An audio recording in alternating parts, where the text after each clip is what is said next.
এখানে অনেকেই অনেক কাজ করেছেন। মানে পুরোটাই ডিপেন্ড করে যে আপনি কতটুকু স্যাটিসফাইড, কাজগুলো করে আপনি কতটুকু স্যাটিসফাইড, এটা সবচেয়ে বড় ইম্পর্ট্যান্ট একটা বিষয়। এবার আপনার ভিতরে কোনো মানে কনফিউশন থাকে কিনা, বা সব কিছু ক্লিয়ার হচ্ছেন কিনা, এরকম মনে হচ্ছে কিনা যে না এটা আমি পুরোটা শিখে গেছি। যদি এরকম মনে হয় তাহলে ঠিক আছে। হ্যাঁ, শেখার কিন্তু শেষ নাই। আপনি দেখবেন একটা কোয়ান্টাফর্ম 7-এর পিছনে কত যে প্লাগ ইন কাজ করে, অ্যাড অন কত যে কাজ করে। আপনি কাজ করছেন, সবই জানেন, দেখবেন ক্লায়েন্ট কোয়ান্টাফর্ম 7-এর উপর কাজ দিচ্ছে ঠিকই, কিন্তু এমন একটা রিকোয়ারমেন্ট বলছে যেটা হয়তো আপনি কখনো করেন নাই, এবং আপনি ইমাজিন করছেন যে হ্যাঁ এটা এভাবে করা যায়, কিন্তু আপনি ওই রকম ফ্রুটফুল কোনো প্লাগ ইন বা অ্যাড অন পাচ্ছেন না যেটা আপনাকে সাপোর্ট দেবে। এমনটা কিন্তু হয়। এই জন্য বিভিন্ন জিনিস ঘাটাঘাটি করতে হবে আগে থেকেই। ক্লায়েন্ট কোনো রিকোয়ারমেন্ট দিতেই পারে। ক্লায়েন্ট যদি রিকোয়ারমেন্ট দেয় তখন যদি আপনি ঘাটেন তাহলে টাইম ওয়েস্ট হবে, এবং সঠিক সময়ে ক্লায়েন্টকে আপনি রেসপন্স করতে পারবেন না। তখন ক্লায়েন্ট আপনাকে জবটা নাও দিতে পারে। এটা তো ঠিক যে আপনি নক করছেন ঠিকই, কিন্তু ক্লায়েন্ট আপনাকে রিপ্লাই দিচ্ছে, আপনি বলছেন যে ঠিক আছে আমি তোমাকে একটু চেক করে জানাচ্ছি, এরকম কনভারসেশন আপনি করছেন। কিন্তু ক্লায়েন্ট পরবর্তীতে আপনি নক করলেও ক্লায়েন্ট কিন্তু হয়তো আপনার জন্য ওয়েট করছে না, বা সে বিমুখ হয়ে গেছে, এমনটা হয়। তো ওইখান থেকে বের হয়ে আসতে হবে আপনার। এটা পুরোটাই আপনার উপর ডিপেন্ড করে যে আপনার কনভারসেশনটা কতটা স্ট্রং। সো আর সব কিছুর ব্যাপারটা হচ্ছে, প্লাগ ইন এত বেশি ওয়ার্ডপ্রেসে, এত থিম, এত প্লাগ ইন, এগুলো আপনি আগামী 1 বছর যদি প্রতিদিন প্র্যাকটিস করেন শেষ করতে পারবেন না, এত বেশি। কিন্তু আমরা যদি ক্যাটাগরি ওয়াইজ একটা করে যদি চুজ করে প্র্যাকটিসগুলো করি, তাহলে হয়তো আমাদের অনেকখানি আইডিয়া হয়ে যাবে আসলে কি হচ্ছে। তো বুঝতে পারতেছেন ডায়নামিক অ্যাক্টিভিটিগুলো কতটা আপনাকে সাপোর্ট দিচ্ছে। এটা তো অন্তত ক্লিয়ার হচ্ছে যে ওয়ার্ডপ্রেস আপনাকে কীরকম সাপোর্ট দিচ্ছে। ওকে ফাইন, আমি ড্যাশবোর্ডে ঢুকি। দেন হচ্ছে আমি যদি আপনাদের পেজগুলো দেখে, আপনারা অনেকগুলো কাজ করেছেন, এটা তো আপনাদেরই ওয়েব ডোমেইন, সবার কাজ আমি ডিলিট করে দেবো এখন। সো ডিলেটটা যদি আমি রিসেট মারি তাহলে হয়তো বেটার হয়, কারণ হচ্ছে আমি ই কমার্সের ফাংশনটি অ্যাড করব। ওই জায়গাটায় আপনাকে অনেক বেশি স্পেস নিতে হবে ই কমার্সের জন্য। তো better solution is to make a reset. এখানে রিসেট বাটনটা নাই, এবং আপনাদের এই প্ল্যাটফর্মটা দেয়াই হচ্ছে আপনারা বিভিন্ন রকম প্লাগ ইনস্টল করবেন নিজের ইচ্ছা মতো। অবশ্যই কম্প্যাটিবল দেখবেন, সাপোর্ট হচ্ছে কিনা, আপডেট হচ্ছে কিনা, এগুলো দেখবেন এবং প্র্যাকটিস করবেন। এটা কিন্তু আপনাদের নিজ দায়িত্বে করতে হবে, তাহলে আপনারা শিখবেন। আমি কিন্তু প্ল্যাটফর্মটা, এই সার্ভারটা দিয়েছি আপনাদের ওই প্র্যাকটিসের জন্য, যারা এখন সার্ভার কেনেন নাই। সো নির্দ্বিধায় সংকোচে আপনারা ইউজ করবেন এটা। তবে মাঝে মাঝে একটু স্পেসে প্রবলেম হয়, মাঝে মাঝে নোটিফিকেশন পাই। সো ওইটা আমি দেখে নেব, সমস্যা নেই। এবং আপনাদের কোর্স চলাকালীন সময় আপনারা এই এক্সেসটা পাবেন, মানে আপনি ইউজ করতে পারবেন। কিন্তু আপনার নিজস্ব ডোমেইন আপনার যত তাড়াতাড়ি সম্ভব করে ফেলবেন, তাহলে নিজে থাকলে একটা ইয়ে থাকে, মানে একটা দাবি থাকে, এবং কনফিডেন্সটা ভালো হয়, এবং ফিউচারে আপনার কাজের প্রতি একটি হয়। সো রিসেট মারবো আমি এখন, ডাব্লিউপি রিসেট।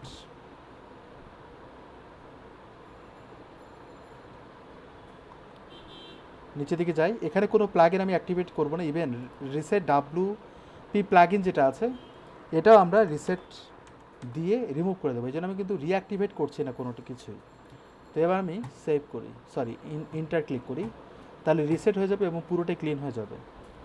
এরপরে আমরা, এই যে কিচ্ছু নাই, কিন্তু এখানে কিন্তু কোনো থিম রিমুভ হয়নি, সবগুলো থিমই কিন্তু আছে, এবং আপনারা ইচ্ছে মতো থিম আপডেট করেছেন, রাইট? সো এখানে কিন্তু এই থিমটা পায় না, দেখেন। অর্থাৎ থিম যদি রিসেট দিই, বাই ডিফল্ট একটা থিম সেট হয়ে যায় ডাটাবেস থেকে, ওই থিমটা কিন্তু পাচ্ছে না। নিউজ আপ, আপনারা বিভিন্ন রকম থিম আপলোড করেছেন, আমিও করেছি কয়েকটা। সো আমি এগুলো সব রিমুভ করি, স্পেসটা একটু খালি করি, এবং ডাটাবেস থেকে কিন্তু এগুলো খালি হয়ে যাচ্ছে। আর এটা হচ্ছে আমার হোস্টিং স্পেস থেকে খালি হয়ে যাচ্ছে, বুঝতে পেরেছি? যেহেতু আমরা ই কমার্স সাইটের কাজ করব, অবশ্যই আমাদের ই কমার্সের জন্য আমাদের একটা প্লাগইন অ্যাক্টিভ করব। আর এখানে শুধুমাত্র ডিভিটা অ্যাক্টিভ করে রাখি ইনিশিয়ালি, কারণ কোনো একটা থিম অ্যাক্টিভেট করে রাখতে হবে। তো এখান থেকে আমি ওকে করি, দেন শেষ। এখন এই অ্যাক্টিভেট, শুধুমাত্র এই থিমটাই অ্যাক্টিভ করা আছে। এবার আমরা ই কমার্সের জন্য প্রিপারেশন নেই, তবে আমাদের কিছু জিনিস ঘাটতে হবে, একটা আইডিয়া নিতে হবে ই কমার্স কীভাবে কাজ করে। সো আমি যদি থিম ফরেস্টে যাই, সরি, থিম ফরেস্ট ওয়ার্ল্ডের সবচেয়ে বড় মার্কেট প্লেস, অনলাইন ভিত্তিক, হচ্ছে ইনভার্টার মার্কেট প্লেস, যার ভিতরে সবচেয়ে বেশি প্রোডাক্ট কেনাবেচা হয় থিম ফরেস্টে। অর্থাৎ ইনভেডো মার্কেট প্লেসের হচ্ছে একটা শাখা কোম্পানি হচ্ছে থিম ফরেস্ট, এবং আরও আছে কোড ক্যানিয়ন, তারপর হচ্ছে ভিডিও হাইপ, অডিও জাঙ্গল, বিভিন্ন রকম ক্যাটাগরিতে আপনার নাম শুনে বুঝতে পারতেছেন তারা কী কাজ করে, বোঝা যাচ্ছে। এবং আমি যদি এখানে যাই থিম ফরেস্টে, এখানটায় একটা অ্যাডন আছে, সরি এক্সটেনশন, যদি আমি ক্লিক করি দেখবেন প্রতি মাসে প্রায় 15 মিলিয়নের একটুখানি কম, প্রায় 14 মিলিয়ন মানুষ প্রতি মাসে ভিজিট করছে এই ওয়েবসাইটটা। বুঝতেই পারছেন কী অবস্থা। এবং ইউএসএ থেকে সবচেয়ে বেশি ভিজিট করে, এবং গ্লোবালি মানে এগুলো র্যাঙ্কিং করে আর কি, ইউএসএ সবচেয়ে বেশি। তো আমার ইউজার আছে এবং অলরেডি আমি একটা পারচেস করেছি একটা থিম, যেটা আমার একটা ক্লায়েন্টের জন্য। সো চাইলে আমি যখন তখন আজীবনের জন্য ডাউনলোড করতে পারি, বুঝতে পেরেছেন। এবং এটা আমি $65 দিয়ে কিনেছি। এখানে দেখবেন ওয়ার্ডপ্রেস একটা ক্যাটাগরি, এবং আরও অনেক রকমের সিএমএস আছে না, সেগুলো কিন্তু ক্যাটাগরি এখানে নাই। বাট ই কমার্স নামে একটা ক্যাটাগরি আছে, সিএমএস ক্যাটাগরি আছে আলাদাভাবে, বাট ওয়ার্ডপ্রেসটাকে কিন্তু ইউনিকলি তারা হাইলাইটেড করেছে, তা আবার সামনে। বুঝতেই পারছেন ওয়ার্ডপ্রেসের উপরে কতখানি তাদের একটা অ্যাক্টিভিটি চলে। এবং দেখেন ওর ভিতরে ই কমার্স ক্যাটাগরি আছে আবার। ই কমার্সে যখন যাবেন তখন উ কমার্স, মেসেলেনিয়াস, কার্ট, বিভিন্ন রকমের প্লাগিনের কথা বলে। এবং ওয়ার্ডপ্রেস ই কমার্স থিম, আমি যদি এখানে ক্লিক করি 1279টা থিম তারা রিড করে দেখাচ্ছে নিচের দিকে, এখানে নাই, নিচের দিকে দেখবেন ওই থিমগুলো দেখাচ্ছে। অ্যাকচুয়ালি এই প্রত্যেকটা থিম ওই উ কমার্স নামে একটা যে প্লাগিন আছে সেই প্লাগিনটার মাধ্যমে কাজ করে। আমরা অনেক সময় এখানে লেখা আছে উ কমার্স টেমপ্লেটস বা থিমস, উ কমার্স বলে কিন্তু কোনো থিম নাই। অ্যাকচুয়ালি উ কমার্স হচ্ছে একটা প্লাগিনের নাম, সেই প্লাগিন দিয়ে কাস্টমাইজ করা যে থিমগুলো আছে, যেটার জন্য ই কমার্সের একটা ইন্টারফেস ক্রিয়েট করে, সেটার জন্য তারা উ কমার্স থিমস বা টেমপ্লেট বলা হয়। অ্যাকচুয়ালি উ কমার্স বলে কোনো থিম নাই, উ কমার্স হচ্ছে একটা প্লাগিনের নাম, যেই প্লাগিনের মাধ্যমে আপনি ফ্রি পেমেন্ট গেটওয়ে ইন্টিগ্রেট করতে পারবেন, যেটা ওয়ার্ল্ড ওয়াইড স্বীকৃত, পেপাল, তারপর হচ্ছে আরও কয়েকটা আছে। তো এই 3-4টা আপনি অ্যাক্সেস পাবেন, ইভেন ব্যাঙ্ক ট্রান্সফার অ্যাক্টিভিটিও পাবেন, ব্যাংকে যেরকম পেমেন্ট গেটওয়ে অ্যাড করে ব্যাঙ্ক ট্রানজ্যাকশনের জন্য সেটা পাবেন। কিন্তু লোকালি যদি আপনি বিকাশ বা রকেটের অ্যাক্টিভিটি চালাতে চান, তাহলে আপনাকে যেতে হবে আমার পে, যে ওয়েবসাইটটা আছে আমাদের কান্ট্রি। বিভিন্ন কান্ট্রিতে কিন্তু আপনি দেখবেন লোকাল পেমেন্ট গেটওয়ে আছে, এসএমএসিং সিস্টেম, যেমন হচ্ছে বিকাশ, রকেট, অন্যান্য কান্ট্রিতেও কিন্তু আছে, সব দেশে আছে। আপনারা কখনো এরকম ভাববেন না বাংলাদেশই প্রথম এই বিকাশের মতো অ্যাপস মেনটেন করে, এমনটা ভাবা যাবে না। বাংলাদেশ কিন্তু পরে, অনেক পরে আসছে, এগুলো কিন্তু অন্যান্য উন্নত বিশ্বে অলরেডি অনেক দিন আগে থেকে চালু ছিল, বুঝতে পেরেছেন। সো আমাদের দেশে কিন্তু অনেক পরে আসছে।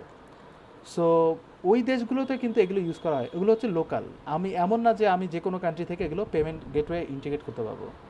সো এই কারণে আমার পেতে যেতে পারেন। তারপর হচ্ছে এসএসএল কমার্স, এটা অনেক আগে, এসএসএল কমার্স হচ্ছে সর্বপ্রথম তারা এই কাজটা করেছিল বাংলাদেশের প্রেক্ষাপটে, এটা বাংলাদেশের একটা কোম্পানি।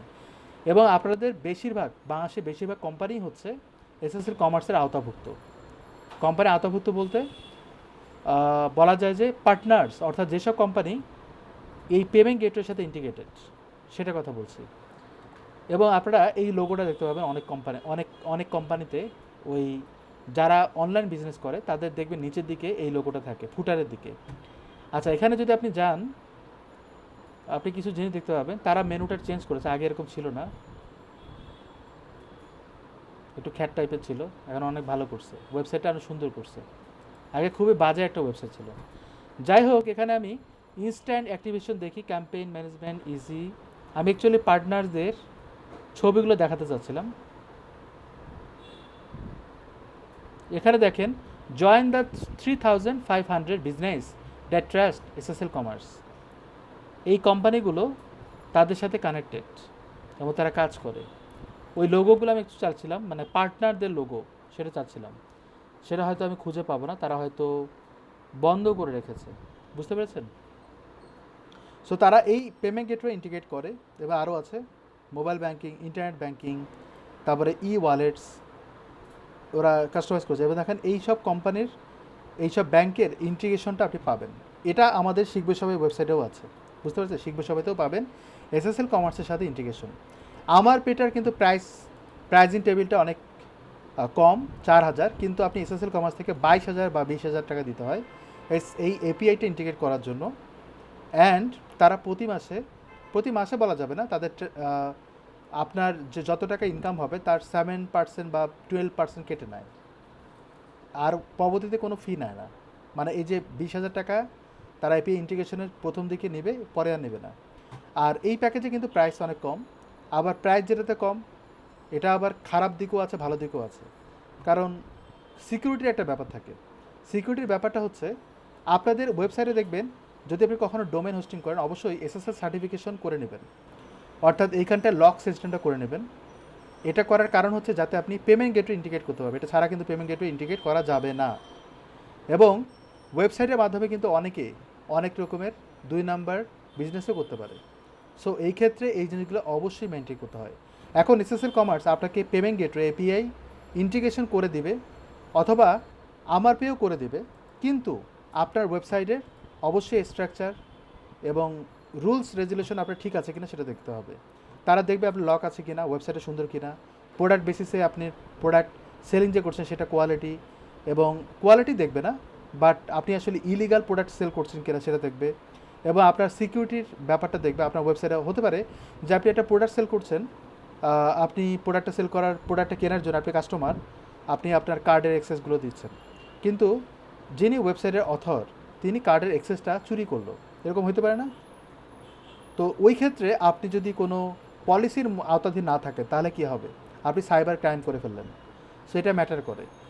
অ্যান্ড যদি আপনার বিজনেস করতে হয় অবশ্যই, এবং এসএসএল কমার্স বা আমার পে বা অন্যান্য যেরকম পেমেন্ট গেটওয়ে আছে, এই পেমেন্টগুলো কিন্তু লোকাল সিস্টেমের জন্য এবং ব্যাঙ্ক ট্রানজ্যাকশনের জন্য। যদি আপনি এগুলো চান, অবশ্যই আপনার কোম্পানি লাইসেন্স লাগবে, অনারশিপ লাগবে, মানে অনেক রকমের রুলস আছে, কিন্তু কাগজপত্র দেখাতে হবে, নাহলে কিন্তু হবে না। সো আপনি চাইলেই কিন্তু বিজনেস করতে পারবেন না। ইভেন আপনি ডোনেশনের জন্য যদি কোনো পেমেন্ট গেটওয়ে ইন্টিগ্রেট করেন, সেক্ষেত্রেও কিন্তু আপনার লাইসেন্স লাগবে। সো যাই হোক, আমরা এখানটায় এই জিনিসটা করছি।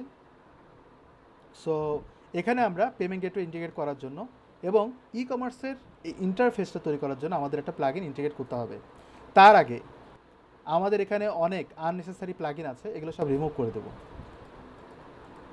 তো আমি এখান থেকে ডিলিট করে দিই, অলরেডি এগুলো ইনঅ্যাক্টিভ, প্রত্যেকটা ডিলিট করে দিই। এতে কী হবে, আমার সার্ভারটা একটু স্পেস পাবে এবং আমার কাজ করতে সুবিধা হবে। অনেক সময় হ্যাং ট্যাং করে দিতে পারে। এটা কেন করছি, একটা এক্সাম্পল দিই। যেমন আপনার ঘর আছে, এই ঘরটা ছোট, কিন্তু আপনি ঘরে থাকেন। এখন আপনি মানুষটা কিন্তু ঘরের সমান না, আপনি মানুষটা কিন্তু অনেক কত হবে, সর্বোচ্চ 40 ইঞ্চি হবে, মানে যদি আপনি রাউন্ড আপনার যদি মাপ হয়, তাই কি না? যদি খুব মোটা হন, কত হবে? বেশি তো হবে না, 50 ইঞ্চি, এর বেশি তো হবে না। আপনি মানুষটা কি 50 ইঞ্চের বেশি হবেন? তো এই মানুষটা, আপনি যে মানুষটা আছেন, আপনার ঘর এত বড় লাগে কেন? অনেকে বলে না যে ঘর ছোট, বড় ঘরে যাব, বড় বাসায় যাব, কেন, কি দরকার? আপনি মানুষটা তো ছোট, তো এত বড় ঘর দরকার কেন? হতে পারে লম্বা আছেন আপনি স্লিম মানুষ, আপনি এত বড় ঘর দরকার কেন? কারণ আপনার স্যাটিসফ্যাকশন একটা ব্যাপার থাকে। ঘর যত বড় হবে আপনি একটু আরাম পাবেন, নিঃশ্বাস প্রশ্বাস নিতে পারবেন, মানে আপনার একটা মেন্টালি স্যাটিসফ্যাকশন থাকবে, রাইট? ঠিক একইভাবে এই ডোমেনেরও কিন্তু একটা স্পেস লাগে, খালি স্পেস লাগে। আমার ডোমেনে 2 GB আছে এবং 2 GB ভরপুর করে আমি ব্যবসা বানালাম। আমার আর কোনো চিন্তা নাই, আমার পুরো স্পেস আমি ইচ্ছা মতো ইউজ করছি। এখন বাকি হোস্টিং প্রোভাইডার সামলাবে। আমি হোস্টিং প্রোভাইডারকে এত টাকা দেই, স্পেসটা কিনছি, এখন স্পেসের টাকা ওসুল হয়ে গেছে আমার, এরকম হয় না? এটা করা যাবে না। আপনার 2 GB যদি স্পেস নেন, চেষ্টা করবেন 1 থেকে 1.5 স্পেস, মানে 1.5 GB স্পেস ইউজ করার। বাকি 500 GB, সরি, হ্যাঁ 500 GB না, 500 MB এটা ফাঁকা রাখবেন, বা স্পেসটা একটু খালি রাখবেন। কারণ তারও কিন্তু নিঃশ্বাস প্রশ্বাস স্পেসিং একটা ব্যাপার থাকে। যখন মানুষ ভিজিট করে তখন কিন্তু ডাটাগুলো জমা হয় ওয়েবসাইটে, কিন্তু কিছু ফাইল ক্রিয়েট হয়, র্যান্ডম ক্রিয়েট হতে থাকে। তো ওর জন্য তো জায়গা লাগবে, নাহলে কিন্তু ওয়েবসাইটে ব্যান্ডউইথ খাবে না। ব্যান্ডউইথের একটা ব্যাপার থাকে, ভিজিটর কতটুকু আসতেছে, ভিজিটর কতটুকু হচ্ছে। অনেক সময় দেখবেন 7ই মার্চের যে ওয়েবসাইটগুলো থাকে রেজিস্ট্রেশনের জন্য, 7ই মার্চে পাস নেওয়ার জন্য, ওই জায়গাগুলোতে কিন্তু অনেকেই ঢুকতে পারে না, ভিজিটর আসতে পারে না, তারা নিতেই পারে না। নিতেই পারে না, হ্যাং হয়ে যায়, ওয়েবসাইট ডোমেন হ্যাং হয়ে যায়। কেন বলেন তো? কারণ ব্যান্ডউইথ খাইতে পারে না, ব্যান্ডউইথ অ্যাডজাস্ট করতে পারে না।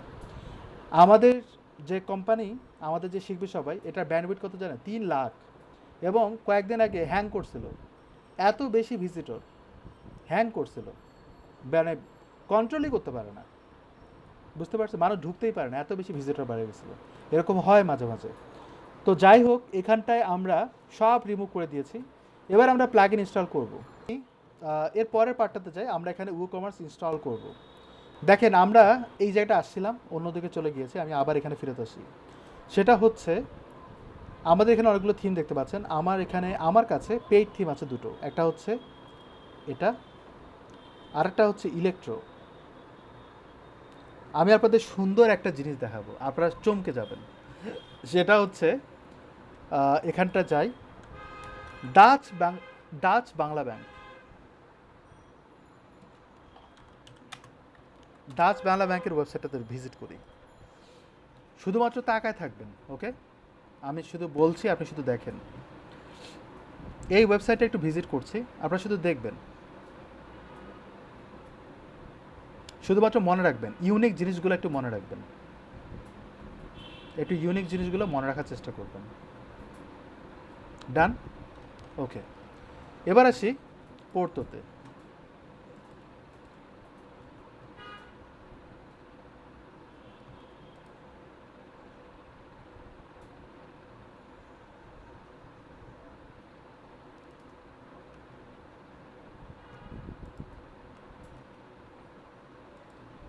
একটু লক্ষ্য করবেন এদিক।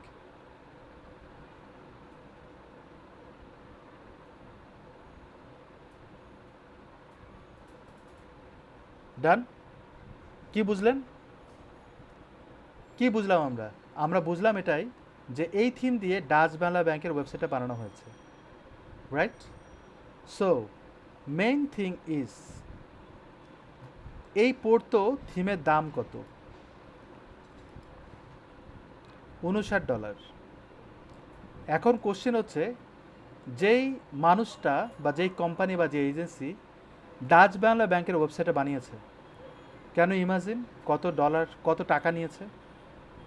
বলবো আমি, এটা করতে 9 লাখ টাকা নিয়েছে, 9 লাখ। এখন কেন? দেখেন, আমি আপনাদের ফ্রিল্যান্সিংয়ের কিছু ট্রিক্স দিই, শুনেন।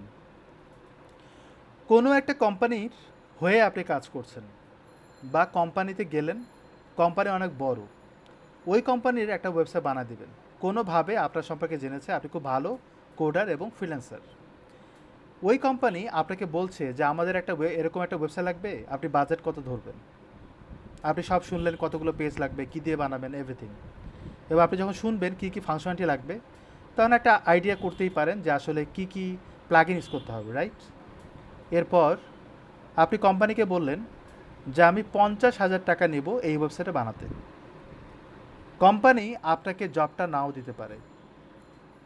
কিসের জন্য? আপনি বাজেট বেশি বলেছেন এই জন্য? নো, হতে পারে আপনি বাজেটটা কম বলেছেন, এই জন্য আপনাকে জবটা নাও দিতে পারে। কেন? হতে পারে কোম্পানি আপনার কাজের জন্য তারা 10 লাখ টাকা বাজেট করে বসে আছে, কিন্তু আপনি চেয়েছেন 50,000। ক্লায়েন্ট ভাববে আপনার স্কিল কোয়ালিটি খারাপ।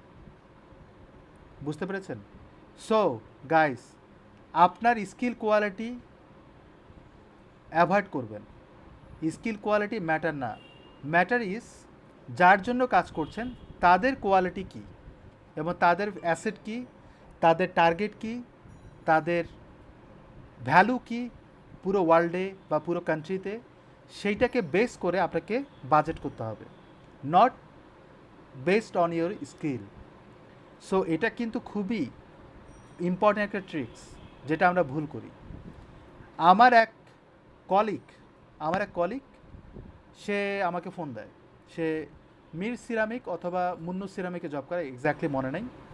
সে আমাকে ফোন দেয়, ভাইয়া আমার মানে জিএম তো একটা ওয়েবসাইট বানাবে, তাহলে বাজেট কত, কীরকম হতে পারে, অনেকক্ষণ গল্প করলো। তারপর একটা মিটিং ফিক্স করবে, এর আগে একটা গল্প করে নিল।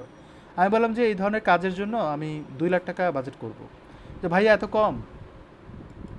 আমাকে বলে, ভাইয়া এত কম, আমার বস তো 4 লাখ টাকা বাজেট করে বসে আছে। বুঝতে পারছেন?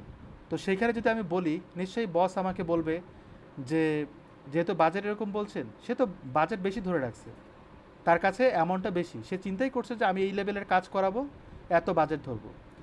তো আপনি যদি বাজেটটা কম বলেন, সে কনফিউজ থাকবে যে আসলে আপনি পারবেন কি না, বাজেট এত কম বললেন কেন। বুঝতে পেরেছেন? তার মানে আপনার কোম্পানির ভ্যালু অনুযায়ী আপনাকে বাজেটটা ক্রিয়েট করতে হবে। এখন মনে করেন বড় একটা কোম্পানি আপনাকে দিয়ে কাজ করাবে, নিশ্চয়ই 10,000-এ ওয়েবসাইট বানাবে না, তার কারণ কোম্পানির একটা ভ্যালু আছে, রাইট?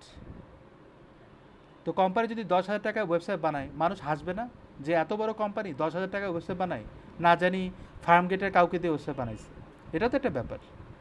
এই জন্য বড় বড় কোম্পানি বড় বড় এজেন্সি বা বড় বড় ফ্রিল্যান্সার বা বড় বড় ডেভেলপারদের সাথে কন্ট্রাক্ট করে। বুঝতে পারছেন? আপনি যতই ভালো কাজ জানেন না কেন, আপনাকে কখনোই সে কাজ দেবে না। কিন্তু আপনি যদি বড় কোম্পানির সাথে হয়ে কাজ করেন, ওই কোম্পানির ভ্যালুর জন্য আপনি কাজটা বিগ বাজেটে করতে পারবেন, কিন্তু পুরো টাকাটা আপনি পাবেন না, কারণ আপনি কিন্তু আরেকজনের হয়ে কাজ করছেন।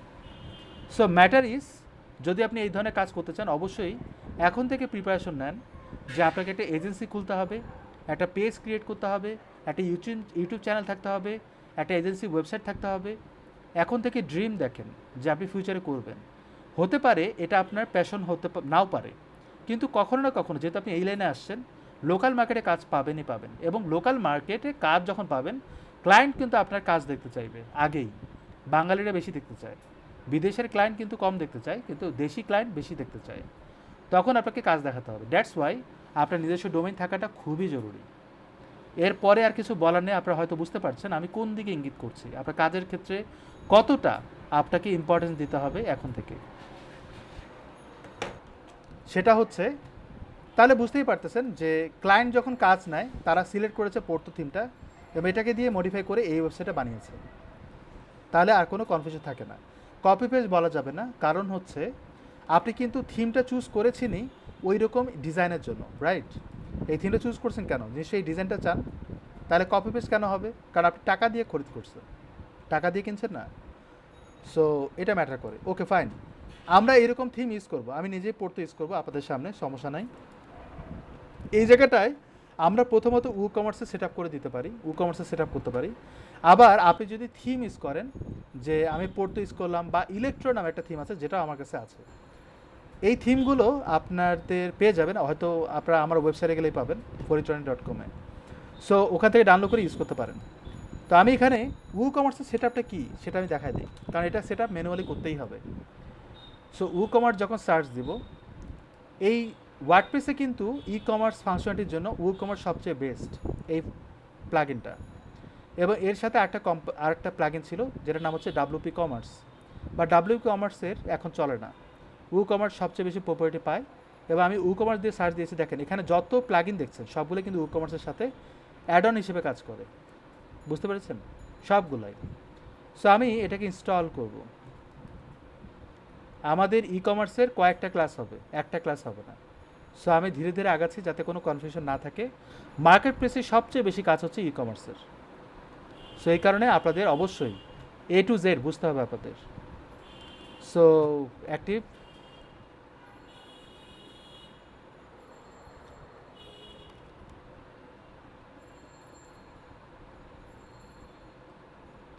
তারপরে বলছে গেট ইউর স্টোর আপ, তার মানে কি সেট আপ করতে বলছে।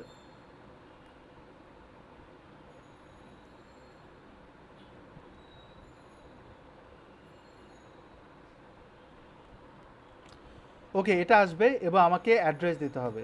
গাইড একটু মাথা রাখবেন, যখন আপনি অ্যাড্রেস দিবেন অবশ্যই ভ্যালিড অ্যাড্রেস দিতে হবে, এবং জোন ট্র্যাক করে। কমার্স কিন্তু অনেক স্মার্ট, সে কিন্তু আপনার জোন ট্র্যাক করে। এখন আপনি যদি বাংলাদেশের হয়ে কাজ করেন, তাহলে আপনি পেপাল, স্ট্রাইপ এগুলো ইন্টিগ্রেট করতে পারবেন না। বুঝতে পেরেছেন? এবং আপনার পেমেন্ট গেটওয়েটা টাকায় হবে। দ্বিতীয়ত হচ্ছে আপনি যদি কারেন্সিটা টাকায় হবে, যদি আপনি ইউএসএ দেন তাহলে আপনি পেপাল এবং অন্যান্য পেমেন্ট গেটওয়ে ইন্টিগ্রেট করতে পারবেন। Is that clear? সে কিন্তু আপনার লোকেশনটা ট্র্যাক করতে পারে। সাপোজ আমি ক্লায়েন্টের জন্য কাজ করছি, তাহলে আমাকে গুগল ম্যাপে যেতে হবে, আমার একটা লোকেশন ওখানে সেট করতে হবে। গুগল ম্যাপ গেলে আমাদের জন্য সুবিধা হবে, আমি ইউএসএর যে কোনো একটা লোকেশন নিয়ে নিতে পারবো।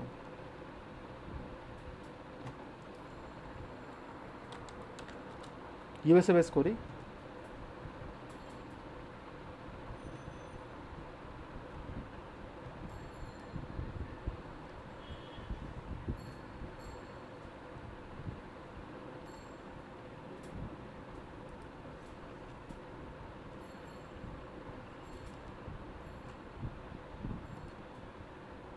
সাপোজ এই লোকেশনটা আমরা নিচ্ছি, একদম ফাঁকা মরুভূমি। সো আমি এখানে ক্লিক করলাম, করার পর এখানটা অ্যাড করে দেবো। সো এখানে দিবেন কিভাবে দেখেন, রেজিয়ন যদি আপনি এখানে যান দেখতে পাবেন এমটি। ওকে, এখানটা আমি কি দেবো, এমটি যে আছে সেই এমটি বেসিসে আপনি কি সার্চ দেবেন। তাহলে এমটি এটা পাচ্ছি, তানজানিয়া। শুধুমাত্র এম দিয়ে সার্চ দেন, দেখেন তো ওইরকম কিছু পাচ্ছেন কি না এম দিয়ে, যেটা আমার দরকার।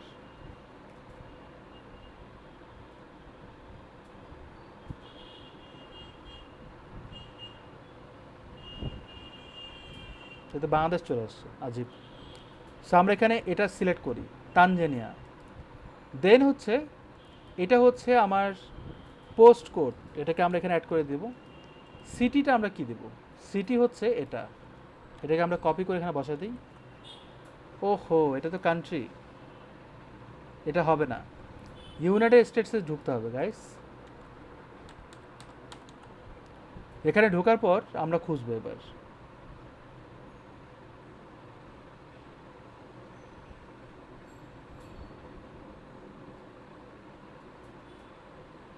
এমটিতে মন্টানা হবে আই গেস। হ্যাঁ, আমি তো এখানেই গেছিলাম, আমি নিজেই ভুলে গেছি দিয়ে। এই যেটা হবে এমটি, তো আমি ক্লিক করলাম, তাহলে এইটা দিলাম, এটা দিলাম, এটাও দিলাম, এগুলো বাদ, ইভেন এটাও দিয়েছি এই যে এখানে। তাহলে আমাদের এই হচ্ছে অ্যাড্রেস দেওয়ার পদ্ধতিটা হচ্ছে এটা। I am setting up the store for client, আমি ক্লায়েন্টের জন্য সেট আপ করছি। আমি এটা চেক করে দিলাম, continue. Yes, count me, build a better e commerce, continue. তারা 5টা স্টেজে 5টা স্টেপ মেনটেন করবে, কোন ক্যাটাগরি প্রোডাক্ট আমি সেল করব। সো আমরা ফ্যাশন রিলেটেড প্রোডাক্ট সেল করব। তারপর আদার সিলেক্ট করতে পারি, ডেসক্রাইব করতে পারেন আদারটা আসলে কি, বাট যদি না দেন কোনো সমস্যা নাই। এখানে সিবিডি আদার হ্যাম ড্রাইভড প্রোডাক্টস ডেরিভড। সিবিডি বলতে কি বোঝায়, আদার হ্যাম ডেরিভ, এটা আমার জানা নাই। সো যেহেতু জানি না আমি এটা দিচ্ছি না। এডুকেশন দিতে পারি, এটা দিয়ে আমরা ওই ডাউনলোডেবল প্রোডাক্টগুলোকে সিলেক্ট করব। ডাউনলোডেবল প্রোডাক্ট বলতে CD, PDF book, CV, like this. একই সাথে কি ইলেকট্রনিক্স জিনিস সেল করবেন, ইলেকট্রনিক জিনিস অনলাইনে সেল করা হয় খুব একটা।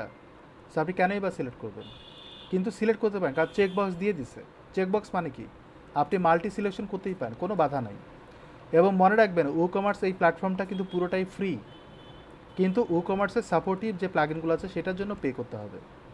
তো আমি এখানে কন্টিনিউ করি এই দুটো যাওয়ার পর। আর এটার সাথে কিন্তু আপনার সেলের কোনো সম্পর্ক নেই, সো এটা নিয়ে ওরি হওয়ার কিছু নাই। ফিজিক্যাল প্রোডাক্ট মানে কই গেল, এখানে আবার আসি। ফিজিক্যাল প্রোডাক্ট এবং ডাউনলোডেবল প্রোডাক্টও আমরা ইউজ করব। বাট এখানে দেখেন তারা কিছু ফিচার দিচ্ছে, আপনি সাবস্ক্রিপশন অপশন, আপনি যদি সাবস্ক্রাইব করেন তাহলে ডিসকাউন্ট পাবেন, অমুক তমুক অনেক রকমের অ্যাক্টিভিটি আছে। মেম্বারশিপ থাকলে ডিসকাউন্ট পাবেন। তারপরে বুকিং করে রাখতে পারেন, প্রি বুক করে রাখতে পারেন, তাহলে আপনি ডিসকাউন্ট পাবেন। তারপরে বান্ডেল অফার, এটার জন্য আপনি প্লাগ ইন ইউজ করতে হবে। সো আমি যদি এগুলো সিলেক্ট করি তাহলে আপনাকে এটার জন্য পে করতে হবে, এগুলো কিন্তু পেমেন্ট, মানে $4 প্রতি মাসে দিতে হবে যদি আপনি বান্ডেল অফার সেল করেন, যেমন হচ্ছে কম্বো প্যাকেজ বা বান্ডেল অফার, একটা কিনলে একটা ফ্রি, এই ধরনের জিনিসগুলোতে আপনার এই জিনিসগুলো আসবে। মনে করেন buy one get one, pizza এনের প্রোডাক্টগুলো সেল হচ্ছে, আপনি 2টা পিৎজা কিনলেন, একটা পিৎজা ফ্রি। তো ওই ধরনের অ্যাক্টিভিটিতে আপনার এই বান্ডেল অফারগুলো থাকে। বাট এগুলো আপনি অ্যাক্টিভ করলে কাজ করতে পারবেন না গাইস, কারণ এগুলো কিন্তু পেইড। তো তারপরে আমি সিলেক্ট করে রাখি, দেখি যদি কোনো অ্যাক্টিভিটি পাওয়া যায়, তবে সবগুলো সিলেক্ট করলে আমরা দেখবো যে কী হচ্ছে। কিন্তু এগুলো হয়তো ইউজ করতে গেলে এই যে মেনু বিল্ড অ্যানুয়ালি, সো আমি ক্লিক করি, দেখা যাক কী হয়। এবার আসেন, tell us your business, how many products, কতগুলো প্রোডাক্ট আমরা সেল করবো। সাপোজ আমি এটা দিয়ে দিলাম, বা আপনি চাই আরও বলে দিতে পারেন, আমি এটা দিয়ে দিলাম। কারেন্টলি সেলিং এলসওয়্যার কোথাও আমি সেল করছি কি না, yes on other platform, yes I on defined store powered by dash dash dash, তো yes on another platform dash dash dash, ও আমি নো করে দিলাম। তো আমি কন্টিনিউ করি।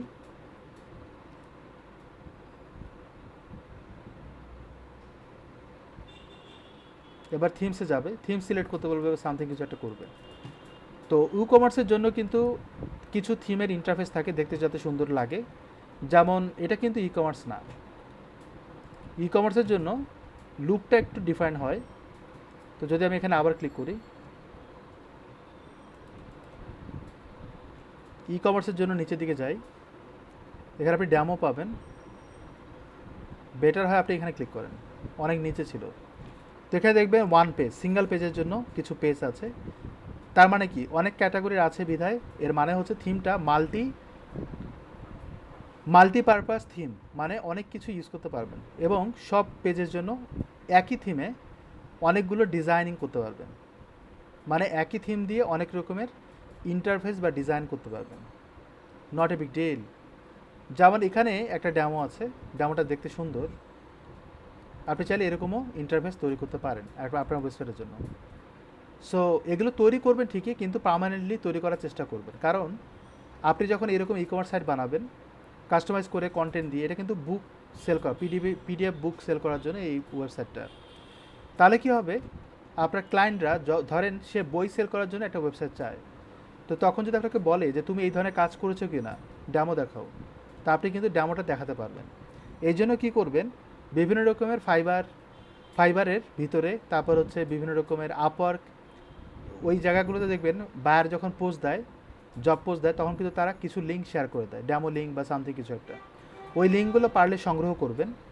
আপনার এই লিঙ্কগুলো দেখবেন ইনস্ট্যান্ট ক্লায়েন্টকে ড্যামো হিসেবে দেখাতে পারবেন যে তুমি কি এরকম চাও কি না, তুমি এটা এরকম চাও কি না। এখন যদি ক্লায়েন্ট বলে যে আমার এরকম একটা ওয়েবসাইট দরকার, তুমি পারো কি না করতে বা তুমি করেছো কি না, আপনি ইনস্ট্যান্ট হয়তো ওই ওই রিলেটেড ওয়েবসাইট খুঁজে নাও পেতে পারেন, বা খুঁজলে একটু টাইম লাগছে, ক্লায়েন্ট কিন্তু হয়তো ওইটাকে অন্যভাবে নিতে পারে যে ও সময় নিচ্ছে। তো এগুলো ম্যাটার করে।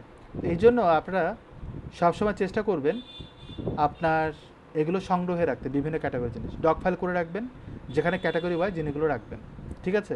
আর একটা সময় যখন নিজেই সব রকমের কাজ করবেন, তখন ওগুলোই হচ্ছে আপনার পোর্টফোলিও। এখন হয়তো সব সব ক্যাটাগরির কাজ করবেন না, ওই স্কিলটা হয়নি বা এত এফোর্টটা দিতে পারবে না, উইথাউট আপনাকে কেউ টাকা দিচ্ছে না, আপনি সব ক্যাটাগরির ওয়েবসাইট বানাতেও পারবেন না, ওই এফোর্টটা বা ওই গরজটা হবে না আপনার। এটা আমি জোর দিয়ে বললেও হবে না, এটা তো আপনারা বোঝেন, কিন্তু আপনাকে তো প্র্যাকটিস করতে হবে, রাইট? তো এটা ম্যাটার করে। আচ্ছা, যাই হোক, আমরা অনেক কথা বললাম, এখন আমরা এখানটা যাই।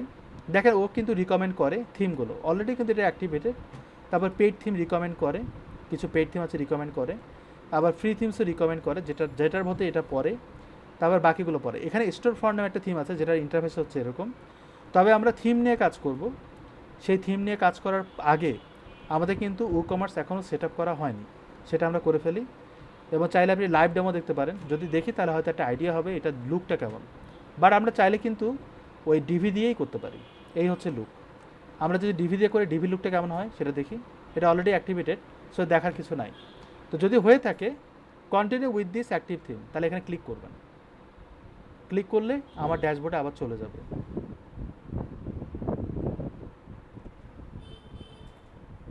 কিন্তু আমাদের প্রোডাক্ট অ্যাডিংয়ের যে প্রসেসটা, সেটা আমাদের জানা দরকার, খুবই ইম্পর্ট্যান্ট। সেই জিনিসটা করব কিভাবে, সেটার প্রসেসটা কি, সেগুলো আমরা এখন শিখব।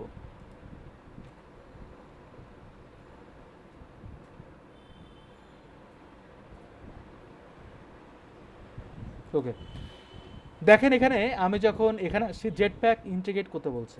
জেটপ্যাক কিন্তু এটা পেইড প্ল্যাটফর্ম, এবং এটা WooCommerce wordpress.com আপনাকে প্রোভাইড করে। আমার যদি অ্যাকাউন্ট থাকে আমি লগ ইন করতে পারি। সো চুজ ইউজার নেম, তারা আমাকে বলছে যে অ্যাকাউন্ট করতে, বাট অলরেডি আমার অ্যাকাউন্ট আছে। তো এটা হচ্ছে জেটপ্যাক, আর এটা হচ্ছে WooCommerceর ইন্টিগ্রেশন। জেটপ্যাক হলে কী হবে, আপনার WooCommerceর ডাটা, কতগুলো প্রোডাক্ট সেল হচ্ছে, তার মানে একটা টেবিল ফরম্যাট দিয়ে দিবে। আর প্রোডাক্ট সেলিংয়ের যে আপনার অ্যাক্টিভিটি বা একটা চার্ট, সেই চার্টটা আপনাকে দিয়ে দিবে। সিকিউরিটির একটা ব্যাপার থাকবে, তারপর প্রোডাক্টের ইনফরমেশনগুলো, কোন প্রোডাক্টটা কত সেল হচ্ছে, কোন কান্ট্রিতে সেল হচ্ছে, হয়তো এরকম ডাটাগুলোও দেয়। সো ওইটা দেখতে হবে আসলে ওরা কী দিচ্ছে। Already have an account, sign in click করলাম, তাহলে আমরা কন্টিনিউ করব উইথ দিস অ্যান্ড পাসওয়ার্ড দেব।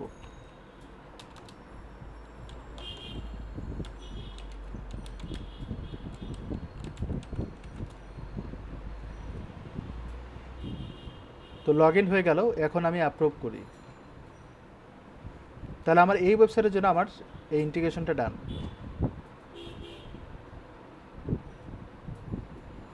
সময় লাগবে। ওকে, এখন আমি এখানটা ক্লিক করি, এগুলো আসলে ক্লিক করার কিছু নাই। এই যে হচ্ছে জেটপ্যাক, যে এই কাজটা করলো। জেটপ্যাকের ভিতরে কি দেখা যায়? কিচ্ছু দেখা যায় না, ফাঁকা। এবার দেখেন সাইট স্ট্যাটাস, মানে কতজন ভিজিটর আসতেছে, কী হচ্ছে না হচ্ছে, এভরিথিং আস্তে আস্তে পাবেন। তো এটা যখন আপনার এটা অ্যাক্টিভ হবে তখন হয়তো এটা আস্তে আস্তে বুঝতে পারবেন। আচ্ছা, এখানে দেখেন কিছু জিনিস অ্যাড হয়েছে। একটা হচ্ছে commerce, products, payment, analytics, marketing. প্রায় 5টা কমার্সের জন্য অ্যাক্টিভেট হয়েছে। তো অ্যানালাইটিক্সে যদি যাই,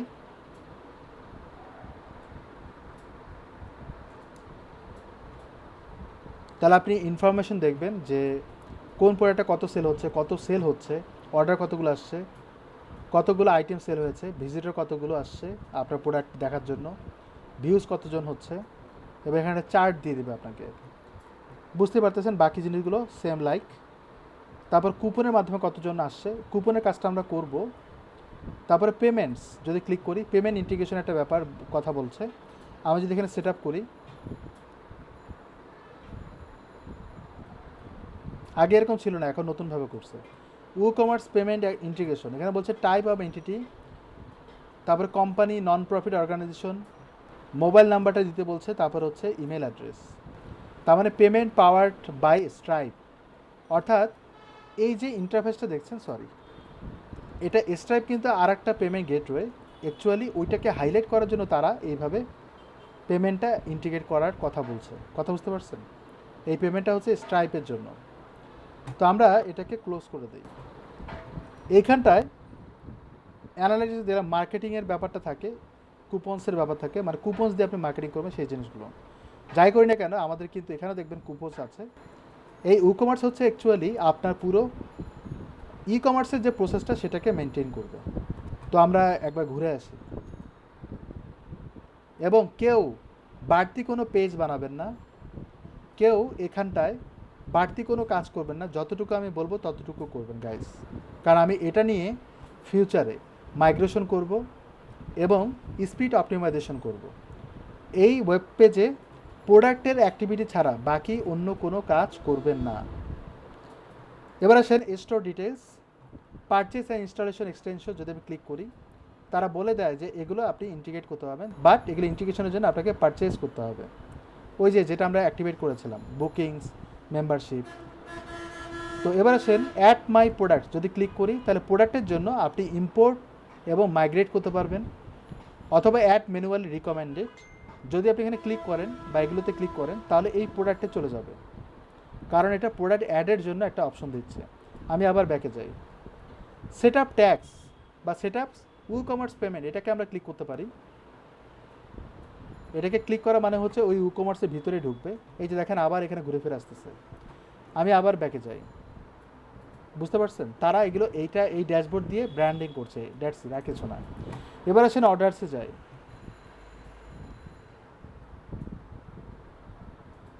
অর্ডারস কোনো নাই। ফেসবুকে যদি যাই, আমাকে ফেসবুক ইন্টিগ্রেট করতে বলছে। অ্যাকচুয়ালি এই ইন্টারফেসটা হচ্ছে ফেসবুক পিক্সেল নিয়ে কাজ করবে। বুঝতে পেরেছেন? পিক্সেলস নিয়ে কাজ করবে এবং আপনার প্রোডাক্টগুলো যাতে ফেসবুকের মাধ্যমে মার্কেটিং করতে পারেন সেই প্রসেসটা করে দেবে। তো আমি যদি এখানে ক্লিক করি, আমাকে পেজ ইন্টিগ্রেট করতে হবে। আমি ওইদিকে যাচ্ছি না, কোনো পেজ ইন্টিগ্রেট করবো না, ক্যান্সেল করি, ব্যাকে যাই।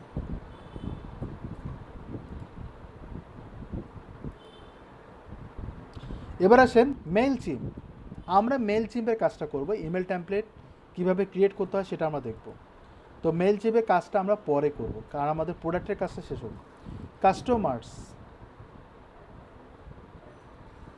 তাহলে কতগুলো কাস্টমার সেটা আমরা দেখতে পাবো। এই কাস্টমার্স লিস্ট যখন আপনি পাবেন বা মানুষ যখন প্রোডাক্ট যত সেল হবে, ওই কাস্টমার্সের ডাটাগুলো দিয়ে কিন্তু আপনি আবার পরবর্তীতে মার্কেটিং করতে পারবেন, সেই জন্য কিন্তু এটাও লাগে।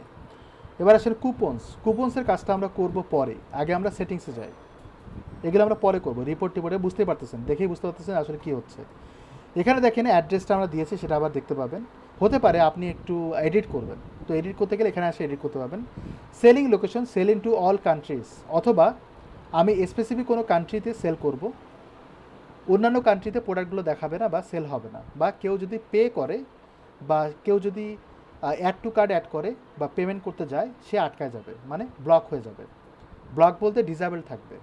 এখানে sell to all countries except কিছু কান্ট্রিতে আমি সেল করব না, সেটা আপনি এখানে কাউন্ট করতে পারেন। আবার যদি আপনি বলেন যে সেল টু স্পেসিফিক কান্ট্রিজ, তাহলে আপনি স্পেসিফিক কান্ট্রিটার নাম বলতে পারেন যেখানে সেল হবে। আই হোপ যে সবাই এটা বুঝতে পেরেছেন তাদের অপশনগুলো। শিপিং লোকেশন, এখানে দেখবেন শিপিং অল কান্ট্রিজ, সব কান্ট্রিতে আপনি শিপিং করবেন কিনা। এই দুটোর মধ্যে ডিফারেন্সটা কি, যে সেল করলো আবার শিপিংও করলো। সেল করলো বলতে আমি আছি হচ্ছে বাংলাদেশে, আমি প্রোডাক্টটা কিনবো, তাহলে সেলিং প্রোডাক্টটা যে কোনো কান্ট্রি থেকে সে সেল করতে, কিনতে পারে। আমি কিনতে পারি যে কোনো কান্ট্রি থেকে, কিন্তু যখন শিপিংয়ের কথাটা আসবে, আমি যে প্রোডাক্টটা ডেলিভারি দেবো বা শিপিং করব, সব কান্ট্রিতে শিপিং হবে না। বাট এরকম হতে পারে, ফর এক্সাম্পল আমি বাংলাদেশে থাকি, আমার একজন পরিচিত লোক থাকে হচ্ছে ইন্ডিয়াতে, তো আমি এখান থেকে অর্ডার করব, বাংলাদেশ থেকে অর্ডারটা আমি করতে পারবো। ও সরি, সেল জিনিসটা আলাদা। ও আচ্ছা, সেল হচ্ছে কান্ট্রি, কোন কোন কান্ট্রিতে সেল করতে হবে, ঠিক আছে, আমার কথাটা ঠিক আছে। এখানটা আমি যখন অর্ডার দিব, শিপিং যে লোকেশন, ওই লোকেশন যদি ইন্ডিয়া হয়, আমি এখানে যদি সিলেক্ট করে দেই স্পেসিফিক ওই কান্ট্রিতেই সেল হবে, তাহলে আপনি ওইভাবে ওই কান্ট্রিতেই সেল হবে। যদি আমি বাংলাদেশে কিনতে চাই, কিন্তু আমি বাংলাদেশে আছি, তাহলে আমি বাংলাদেশ থেকে কিনতে পারবো না, কিন্তু অন্য কোনো দেশে আবার শিপিং করাতে পারবো। এই ব্যাপারটা ঘটে। যেমন আমি কিছু কিছু প্রোডাক্ট আছে ইউএসএ বেস, আলি এক্সপ্রেসে অনেক প্রোডাক্ট পাবেন, যেই প্রোডাক্টগুলো আলি এক্সপ্রেস থেকে সেল হয় ঠিকই, কিন্তু ওই প্রোডাক্টটা 3টা কান্ট্রি থেকে প্রোডাক্টটা ডেলিভারি হয়। একটা হচ্ছে ইউরোপ কান্ট্রি, একটা হচ্ছে আমেরিকা, আর একটা হচ্ছে চীন। তো আমি যখন প্রোডাক্টটা কিনতে যাব, আমি যদি ইউএসএ থেকে প্রোডাক্টটা কিনতে চাই, ইউএসএ ওই প্রোডাক্টটা আমাকে ডেলিভারি দিবে না, ব্লক করে দেয়। ব্লক বলতে ডিসেবল করে, আমাকে বলে যে পারবা না। কিন্তু আমি যদি চীন থেকে ডেলিভারি নিতে চাই, তাহলে আমি পারবো। ফর এক্সাম্পল আলি এক্সপ্রেসে যাই,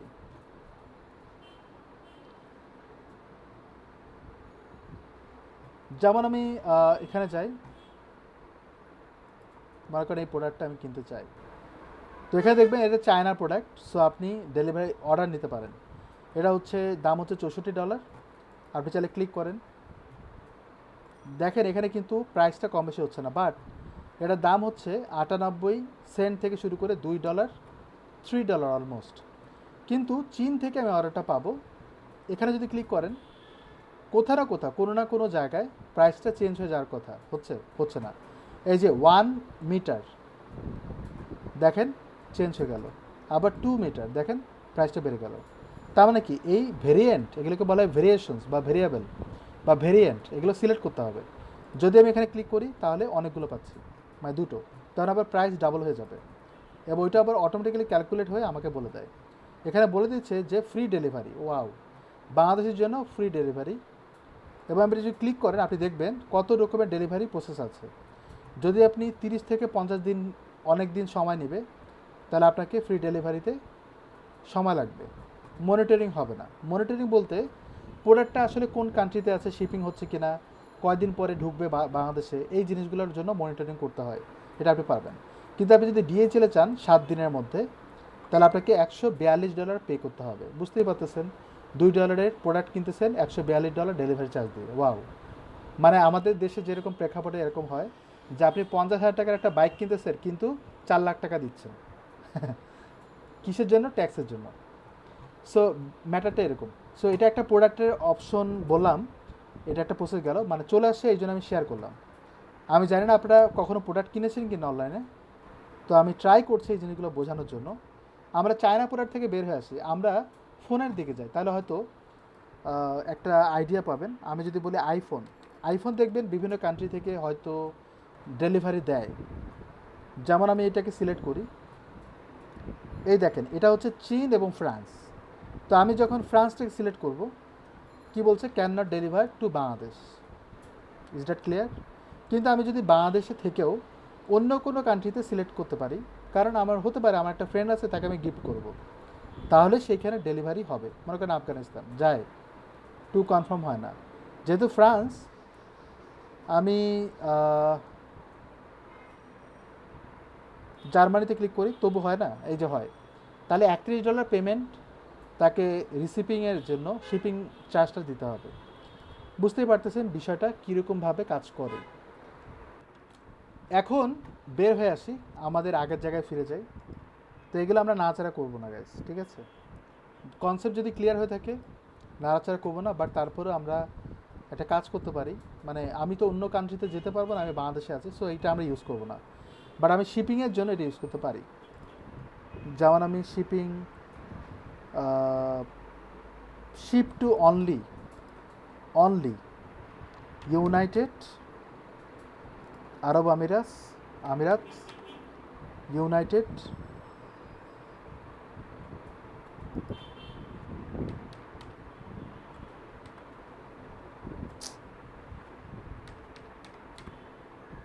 কাজ করে না কেন?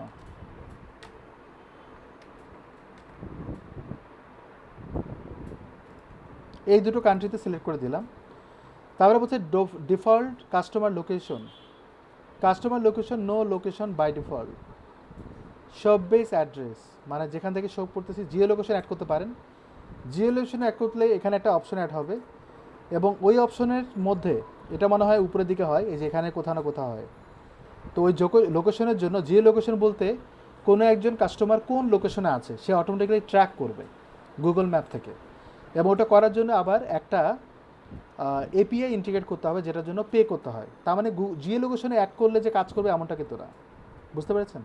তারপরে আমি এটাকে দিয়ে রাখি অ্যানাবেল ট্যাক্সের একটা ব্যাপার থাকে, আমি অ্যানাবেল করে দিলাম। এই ট্যাক্সের যে প্রসেসটা সেটা আমরা এখান থেকে সেট করব, কোথাও না কোথাও এটা আছে, দেখতে হবে। তারপরে অ্যানাবেল ট্যাক্স গেল, এখানে দেখবেন enable coupons, enable the use of coupon codes. Yes, আমরা কুপন কোডস ইউজ করবো প্রোডাক্ট সেলিংয়ের সময়, ডিসকাউন্ট দেবো। ক্যালকুলেট কুপন ডিসকাউন্টস সিকোয়েন্সিয়ালি, তো আমরা এটাকে ইউজ করবো না। When applying multiple coupons apply, তো মাল্টিপল কুপন অ্যাপ্লাই করার কোনো প্রসেস নাই, বাট আমি চেক করছি না এটা। দ্বিতীয়ত হচ্ছে কারেন্সি দিব আমি ডলার বা অন্য কোনো কান্ট্রি দিতে পারেন। দো আমি বাংলাদেশ লোকেশন দিয়েছি, কিন্তু আমি ডলারে সেল করবো, এমনটাও কিন্তু করা যেতে পারে, সমস্যা নেই। তারপর হচ্ছে কারেন্সি পজিশন, অর্থাৎ আপনি ডলারের সাইনটা কি আগে থাকবে নাকি পরে থাকবে সেটার কথা বলছে। তো এটা লেফটেই থাকে বাই ডিফল্ট। তো বাকিগুলো আমরা নাড়াচাড়া করছি না, কমা, ড্যাশ, সেপারেশন, দশমিকের পরে কয়টা থাকবে ডেসিমেল, এগুলোও বলছে। তো আমি এটাকে সেভ করি। এবার আমরা প্রোডাক্টসে যাব, প্রোডাক্টসের অ্যাক্টিভিটিগুলো দেখি। এবার এটার সাথে একটা জিনিস দেখবো, সেটা হচ্ছে পেজে দেখবেন কিছু পেজ অ্যাড হয়ে গেছে। সিম্পল পেজটা বাদ দিই, cart page, check out, my account, privacy পলিসিটা হচ্ছে ড্রাফট, এটা না। 1 2 3 4 চারটা পেজ কিন্তু অটোমেটিক্যালি ক্রিয়েট হয়ে যায়। এবং আমার যেহেতু বি থিম ইউজ করতেছি, ডিভি থিম, তাহলে ওই অনুযায়ী ইন্টারফেসটা দেখাবে। সো আমি কাজ মানে ওগুলোকে আমি কাস্টমাইজ করতে পারি, ওটা আমি পরে দেখব। এখানে দেখবেন সব পেজ, আমি কিন্তু বলতে পারি এই প্রোডাক্টসে এসে কোন পেজে আমি সব পেজ বানাবো, যেই পেজগুলো দেখাচ্ছে সেটা। তারপরে যদি নাম চেঞ্জ করেন বা অন্য কোনো পেজে সব পেজ বানাতে চান, সেটা আপনার ইচ্ছে মতো করতে পারেন।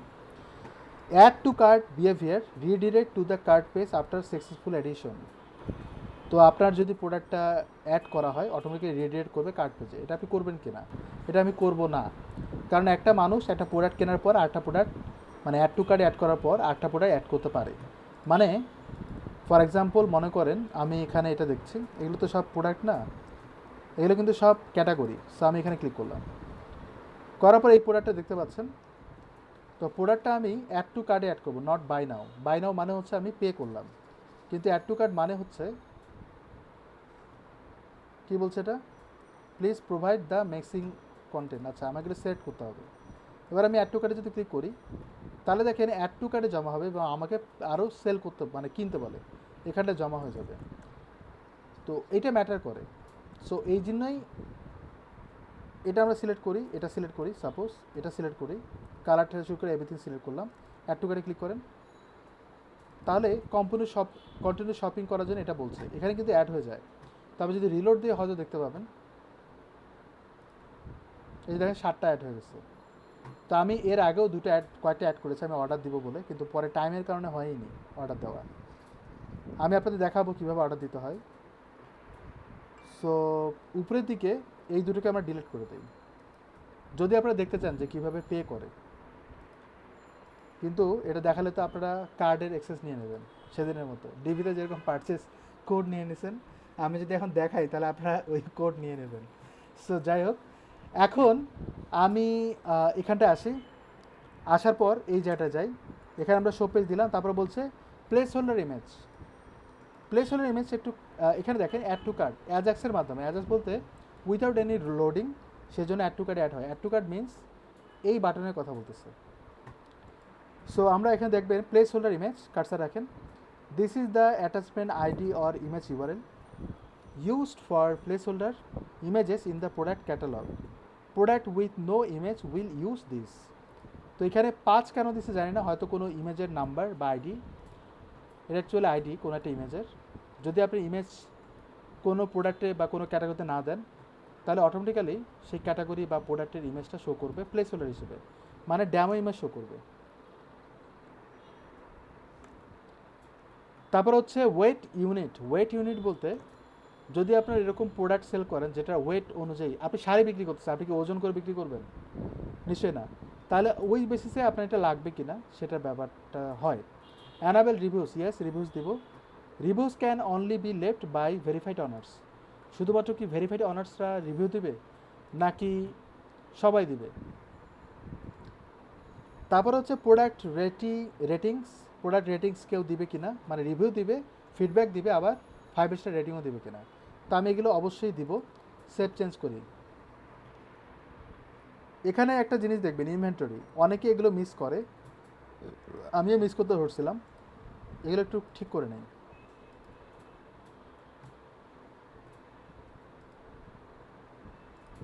ওকে, এখানটা আমরা ইনভেন্টরিতে যাই, যার পর দেখেন এখানে বলছে যে manage stock, enable stock management. অনেক সময় দেখায় না যে এতগুলো প্রোডাক্ট আছে না আছে এগুলো। সো হোল্ড স্টক মিনিটস, এই জিনিসটা কি? এই জিনিসটা হচ্ছে hold stock for unpaid orders. অর্থাৎ আপনি যখন প্রোডাক্টটা অর্ডার দিতে যাবেন কিন্তু আপনি পে করেন নাই, কিন্তু অর্ডারের জন্য অ্যাড টু কার্টে অ্যাড করেছেন, অর্ডার প্রসেসটা করছেন, কিন্তু আপনি সময় নিচ্ছেন। অর্ডার করতে গেছেন, আপনার আম্মা বলছে যে বাজারে যা শুটকি নিয়ে আয়, তা আপনি শুটকি আনতে গেছেন, আর এইদিকে ওই যে অর্ডার যে করতে হচ্ছে সেটা আটকায় রাখবে সে 60 মিনিটস অনলি, এরপরে কিন্তু আর হবে না, ক্যান্সেল হয়ে যাবে, মানে আপনাকে ওটাকে আবার প্রসেসে নিয়ে আসতে হবে। নোটিফিকেশন অ্যানাবেল লো স্টক নোটিফিকেশন, এই নোটিফিকেশনটা অ্যাকচুয়ালি আমাকে দিবে, মানে আমি হচ্ছে ওয়েবসাইটে অনার, আমাকে দিবে। আবার enable out of stock notification, এখানে দেখেন notification recipients low stock threshold, মনে করেন আমার প্রোডাক্ট 3টা আছে, তখন আমাকে মেইল দিবে বা আমাকে নোটিফাই করবে যে তোমার প্রোডাক্ট অলরেডি শেষ, অর্ডার হচ্ছে খুব। আউট অফ স্টক থ্রেশহোল্ড, যদি আমার 3টা প্রোডাক্টও থাকে তাহলে আউট অফ স্টক বলবে, যাতে ওই 3টা প্রোডাক্ট অন্তত অন্যভাবে সেল করা যায়, আমি 0 করে রাখলাম। আউট অফ স্টক ভিজিবিলিটি, যদি আমি ক্লিক করি তাহলে প্রোডাক্টটা যদি নাও থাকে তবুও দেখাবে ওয়েবসাইটে, কিন্তু আপনি যদি এটাকে ডিসেবল করেন, মানে যদি চেক না করেন যেই প্রোডাক্টটা আউট অফ স্টক, মানে প্রোডাক্টটা আপনার স্টোরে নাই, সেই প্রোডাক্টটা ওয়েবসাইটে শো করবে না, অটোমেটিক্যালি ডিসেবল হয়ে যাবে। এখানে stock display format always show quantity remaining in stock. Product যখন শো করবে তখন আসলে কি শো করবে? প্রোডাক্টের কোয়ান্টিটি, যে কতগুলো প্রোডাক্ট আছে। এরকমও শো করতে পারে যে আপনার প্রোডাক্টটা আছে 50টা, আবার এরকমও শো করতে পারে অনলি 50 প্রোডাক্টস রিমেইনিং, এরকম হয় না? Always show quantity remaining in stock. আবার এরকম হতে পারে only show quantity remaining in stock when low, never show quantity remaining in stock. তো আমরা এটা দিয়ে রাখি বাইরে যেটা আছে, তো আমি এটাকে সেভ করি।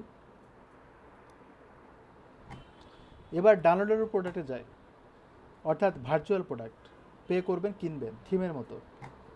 এখানটায় ফোর্স ডাউনলোড সে করবে, ফোর্স করবে তাকে, এবং কিছু প্রসেস বলে, সেগুলো আমাদের দরকার নাই, এগুলো কিন্তু প্রসেস, তো এগুলো আমাদের নেওয়ার দরকার নেই। Access restriction, downloads require log in, without user কেনার সময় লগ ইন না করলে ডাউনলোড করতে পারবে না, তো এটা অবশ্যই দরকার। এবং সে পে করার সাথে সাথে যে ডাউনলোড করতে পারবে এমনটাও না, অবশ্যই গ্রান্ট হবে তারপর ডাউনলোড করতে পারবে। তো যদি আমি পে করি তাহলে আমার গ্রান্ট করার দরকার কি, রাইট? তাহলে আমি গ্রান্ট করলাম না। Grant access to downloadable product after payment, তো পেমেন্ট করা মাত্র অটোমেটিক্যালি সে ডাউনলোড করার সুযোগটা পাবে। Is that clear? Okay. Append a unique string file name for security, so এগুলো চেক করা থাকবে, অর্থাৎ আপনার ওই প্রোডাক্টের মনে হয় কোনো একটা স্ট্রিং বা কোনো একটা নাম দিতে বলছে বা সামথিং কিছু একটা, সো আমি এখানে সেভ করি, এই প্রসেসটা ডান। এবার আসি ট্যাক্সে। ট্যাক্সে আমরা অটোমেটেড ট্যাক্স দিব, যেটা আমরা এখন শিখব বা দেখব। ট্যাক্সের ক্ষেত্রে আপনাকে অবশ্যই এখানে আরও অনেকগুলো দেখবেন এগুলো আছে। তো এখানটায় অটোমেটেড ট্যাক্স অর্থাৎ disable automated tax, enable automated tax করে দেব। মানে আপনি যখন প্রোডাক্টটা অ্যাড করবে, মানুষ যখন প্রোডাক্টটা কিনবে, ট্যাক্সটা অটোমেটিক্যালি অ্যাড হবে যখন সে অ্যাড্রেসটা দেবে। ট্যাক্স অ্যাকচুয়ালি হয় কোথা থেকে? ট্যাক্স হয় যখন আপনি যেই কান্ট্রিতে প্রোডাক্টটা ডেলিভারি দেবেন, বাট মনে করেন আমি প্রোডাক্টটা কিনতেছি, আমার লোকেশন অনুযায়ী ট্যাক্সটা অ্যাপ্লিকেবল হবে। আবার প্রোডাক্ট বেসিসেও কিন্তু ট্যাক্স হয়, এই প্রোডাক্টে এত পার্সেন্ট ট্যাক্স দিতে হবে, ওই প্রোডাক্টে এত পার্সেন্ট ট্যাক্স, এমনটাও কিন্তু হয়। আবার এখানে দেখবেন প্রাইস ইন্টায়ার্ড উইথ ট্যাক্স, প্রাইসটা কি আসলে ট্যাক্স সহ ইনক্লুডেড হবে? যদি আমি ইয়েস করি তাহলে মানুষজন বুঝতে পারবে যে আসলে ইনক্লুসিভ ট্যাক্স হচ্ছে। এতে কী হবে, মানুষের ওই কনফিউশনটা থাকবে না। হ্যাঁ, যখন ইনক্লুডিং করবেন তখন কিন্তু দেখবে যে প্রাইসটা বেড়ে গেছে। আবার যদি আপনি এক্সক্লুসিভ করেন তাহলে মানুষ বুঝতে পারবে যে আসলে ট্যাক্স আলাদাভাবে ইনক্লুড হচ্ছে, মানে আলাদাভাবে দেখাচ্ছে। এতে কী হবে, একজন কাস্টমার সে অ্যালাইন্ড হবে যে আসলে আমি ট্যাক্স দিচ্ছি। দ্বিতীয়ত হচ্ছে calculate tax based on customer shipping address. এই ট্যাক্সটা কখন অ্যাড হবে, কাস্টমার বিলিং অ্যাড্রেস অনুযায়ী নাকি শিপিং অ্যাড্রেস অনুযায়ী? অবশ্যই শিপিং অ্যাড্রেস অনুযায়ী হওয়া উচিত। বিলিং আর শিপিং কিন্তু এক জিনিস না। যেমন দুবাইতে আমার একটা মামা থাকে, সে কী করে প্রোডাক্টটা অর্ডার দিবে, কিন্তু আমার জন্য গিফট করছে আমাদের দেশে, কিন্তু ইউএসএ থেকে প্রোডাক্টটা অর্ডার দিচ্ছে, তার মানে তার লোকেশনে ট্যাক্সটা নিশ্চয়ই অ্যাড হবে না। আমার এখানে যে প্রোডাক্টটা ডেলিভারি দিচ্ছে আমার কান্ট্রি অনুযায়ী ট্যাক্সটা অ্যাড হবে, বুঝতে পেরেছেন? তো আমি এই অনুযায়ী দিব। শিপিং ট্যাক্স ক্লাস, এখানে বলছে শিপিং ক্লাসটা বেস অন কার্ট আইটেমস। এবার এখানে দেখবেন 3 ধরনের জিনিস আছে, standard, reduced rate, zero rate. তো এইটা আমরা দিয়ে রাখবো যাতে যে কোনো প্রোডাক্টের উপরে ইমপ্লিমেন্ট করা যায়। কিন্তু এই জিনিসটা কি, সেটা হচ্ছে এখান থেকে পাবো, স্ট্যান্ডার্ড, রিডিউস, জিরো রেট। এই যেটা আসেন rounding, round tax at subtotal level instead of rounding per line. অর্থাৎ আপনি যদি এটাকে চেক করেন, মেবি প্রত্যেকটা প্রোডাক্ট ওয়াইজ তারা একটু ইন্ডিভিজুয়ালি মনে হয় প্রোডাক্টের ওই ট্যাক্সটা দেখাবে, এরকম কিছু একটা। যদি আপনি ডিসিলেক্ট করেন, যেটা ডিসিলেক্ট আছে, যদি আপনার কনফিউশন থাকে কোনো বিষয়ে, যেমন আমারও এখানে একটু কনফিউশন আছে, তো যদি এরকম হয় যে আপনার কনফিউশন থাকে তাহলে আপনি যেরকম ছিল আর কি সেরকমই রাখবেন। আর একটা জিনিস বলি, সেটা হচ্ছে ক্লায়েন্টের কাজ করতে গেলে তারা এত এইগুলো সেট আপ করতে বলে না, বুঝতে পেরেছেন? তারা কিন্তু এগুলো সেট আপ করতে বলে না, খুব একটা বলে না। দেখা যায় 100টা ক্লায়েন্টের কাজ করলে 5টা ক্লায়েন্ট হয়তো আপনাকে এগুলো সেট আপ করতে বলবে ইনিশিয়ালি, মানে সে পুরোটা ওয়ার্ডপ্রেস ওয়েবসাইট সেট আপ করে দিতে বলতেছে, তখন হয়তো এই কাজগুলো করতে হতে পারে। তারপরে এগুলো খুব একটা মানে মেজর জিনিস না, কিন্তু আমি জাস্ট একটু আলোচনা করছি যাতে আপনাদের ফিউচারে হয়তো হেল্প করতে পারে। তারপরেও ইন ডিটেলে করছে না দো। তো এখানে দেখবেন display price in the shop, তো প্রাইসটা আসলে ইন দ্য শপে এক্সক্লুসিভ ট্যাক্স দেখাবে নাকি ইনক্লুডিং, ব্যাপারটা বুঝতে পারছেন? এখানে কিন্তু আরেক জায়গায় ছিল, সেটা হচ্ছে এক্সক্লুসিভ নাকি ইনক্লুসিভ। কিন্তু এখানে দেখবেন display price during the cart, display price in the shop, অর্থাৎ শপ পেজে আপনার ইনক্লুডিং না এক্সক্লুডিং দেখাবে, সেটা আমি ইনক্লুডিং করছি, সরি এক্সক্লুডিং করছে, এটা দরকার, ক্লায়েন্টকে জানানো দরকার, সরি কাস্টমারকে। Display price during cart and check out, অবশ্যই প্রাইসটা দেখানো উচিত, কিন্তু এক্সক্লুডিং নাকি ইনক্লুডিং, তো আমরা এক্সক্লুডিং করি। তারপরে প্রাইস ডিসপ্লে সাফিক্স, সাফিক্স বলতে প্রাইসটা যে ডিসপ্লে হচ্ছে কার্সারটা রাখেন, এটা মেবি এখানে একটা জিনিস বলতে পারি, যেমন মনে করেন এক্সক্লুড ভ্যাট, এরকম বলি না আমরা, এক্সক্লুড ভ্যাট, এই জিনিসটা প্রাইজে দেখাবে, যেহেতু আমরা সবগুলো এক্সক্লুড করছি। তো এক্সক্লুড ভ্যাট হিসেবে আমরা কাউন্ট করায় দেব। Display tax totals. আচ্ছা, আপনাদের একটা কোশ্চেন করি, আপনারা বলেন ট্যাক্স কে দেয়, ভ্যাট কে দেয়? যাই হোক, আপনারা এখানে শিপিং ট্যাক্স ক্লাস এটা দেখতে পাচ্ছেন, ক্যালকুলেট, এগুলো আমরা করেছি, এখন রাউন্ডিং এটা আমরা দেখলাম, এই জিনিসগুলো আমরা করে ফেলছি। আমি সেভ করি, এরপরে আমরা এই পার্টগুলোতে যাবো, এটা আসলে কী কাজ করে। আমরা এখানে সেট করলেও এখানে যে জিনিসটা আছে সেটা কিন্তু আপনি প্রোডাক্ট বেসিসে আপনি অ্যাড করতে পারবেন। তো স্ট্যান্ডার্ড রেটে যাই, যার পর এখানে দেখবেন একটু ক্রিটিক্যাল এই জায়গাগুলোতে, কেননা আমি কান্ট্রি কোড বসাবো, যেমন আমি ইনসার্ট করি, এখানে কান্ট্রি কোড বসাতে হবে, তারপরে স্টেট কোড বসাতে হবে, পোস্ট করবো, এত কোড তো আমার জানা নাই, আছে আপনারা আছে। তারপর হচ্ছে সিটি কোড, তারপর হচ্ছে রেট, কত পার্সেন্ট ভ্যাট কাটা হয় ওই জোনে, তারপর হচ্ছে ট্যাক্স নাম, ট্যাক্সের নামও দিতে পারেন, প্রায়োরিটি, তারপর হচ্ছে কম্পাউন্ড, কম্পাউন্ড আসলে কী কাজ করে এখানে কার্সার রাখলে বুঝতে পারবেন। Choose whether or not this is a compound rate, compound tax rates are applied on top of other tax rates. Shipping, shipping চার্জটা আপনি কাটবেন কি না, এই ধরনের অ্যাক্টিভিটি এখানে থাকে, কিন্তু আপনার এগুলো দেওয়াটা একটু টাফ, কারণ country code, state code, post code, এই ব্যাপারগুলো থাকে, তো আমরা এগুলো দিচ্ছি না। তারপরে রিডিউস রেট, রেটসে যায়, তো এখানে যদি আপনি ক্লিক করেন ওই এক্স্যাক্টলি সেম ওয়েতে এগুলো আসবে, আর জিরো রেট আসবে। এই আসলে কি কাজ করে, এগুলো আসলে কি, এগুলো হচ্ছে ট্যাক্সের জন্য, যে আপনার জোন ওয়াইজ বা country code wise, state code wise tax বিভিন্ন রকম হতে পারে, আর আপনি সব কান্ট্রিতে সব জোনে সব প্রোডাক্ট বিক্রি করছেন না, এমনটাও কিন্তু হতে পারে, সেই অনুযায়ী আপনি ট্যাক্সটা কাটবেন। দো আমরা এগুলোকে অ্যাভয়েড করি, এগুলো কিন্তু খুব একটা ফ্রিল্যান্সিং মার্কেট প্লেসে বা আপনি যখন কাজ করবেন আপনার এক্সপিরিয়েন্সে বা আমার এক্সপিরিয়েন্সে এরকম পাইনি আমি, মানে খুবই কম, খুবই কম, খুবই রেয়ার। তো শিপিংয়ে যাই, শিপিং চার্জের একটা ব্যাপার থাকে, এটা কিন্তু আসলে লেজিট, এটা আমাদের নিতে হবে। তো এখানে দেখবেন যে অ্যাড শিপিং জোন, এখানে শিপিং অপশন, শিপিং ক্লাসেস এবং ই কমার্স সার্ভিস, এই জায়গাটায় আমি যদি এখানে একটা শিপিং জোন আছে, আমি যদি এখানে ক্লিক করি লোকেশন নট কাভার্ড, তো যদি লোকেশন নট কাভার্ড হয় এখানে দেখবেন অ্যাড শিপিং মেথড অ্যাড করব, তা আমি বলবো যে ফ্রি শিপিং। যদি লোকেশন নট কাভার্ড হয় আপনি ফ্রি শিপিং দেবেন? নো, আপনি একটা ফ্ল্যাট রেট ধরায় দেবেন। তা আমি যদি ক্লিক করি এখানটায় ফ্ল্যাট রেট ধরায় দেবো, ফ্ল্যাট রেটটা আসলে কত, এখানটা আবার ক্লিক করেন, দেখেন এখানে ফ্ল্যাট রেট দেখতে পাচ্ছেন, ট্যাক্স স্ট্যাটাস ট্যাক্সেবল আর নন, তো কস্ট হবে ফ্ল্যাট রেট 50, অর্থাৎ কোনো প্রোডাক্ট যদি আপনি কেনেন আপনাকে শিপিং চার্জ অতিরিক্ত $50 পে করতে হবে,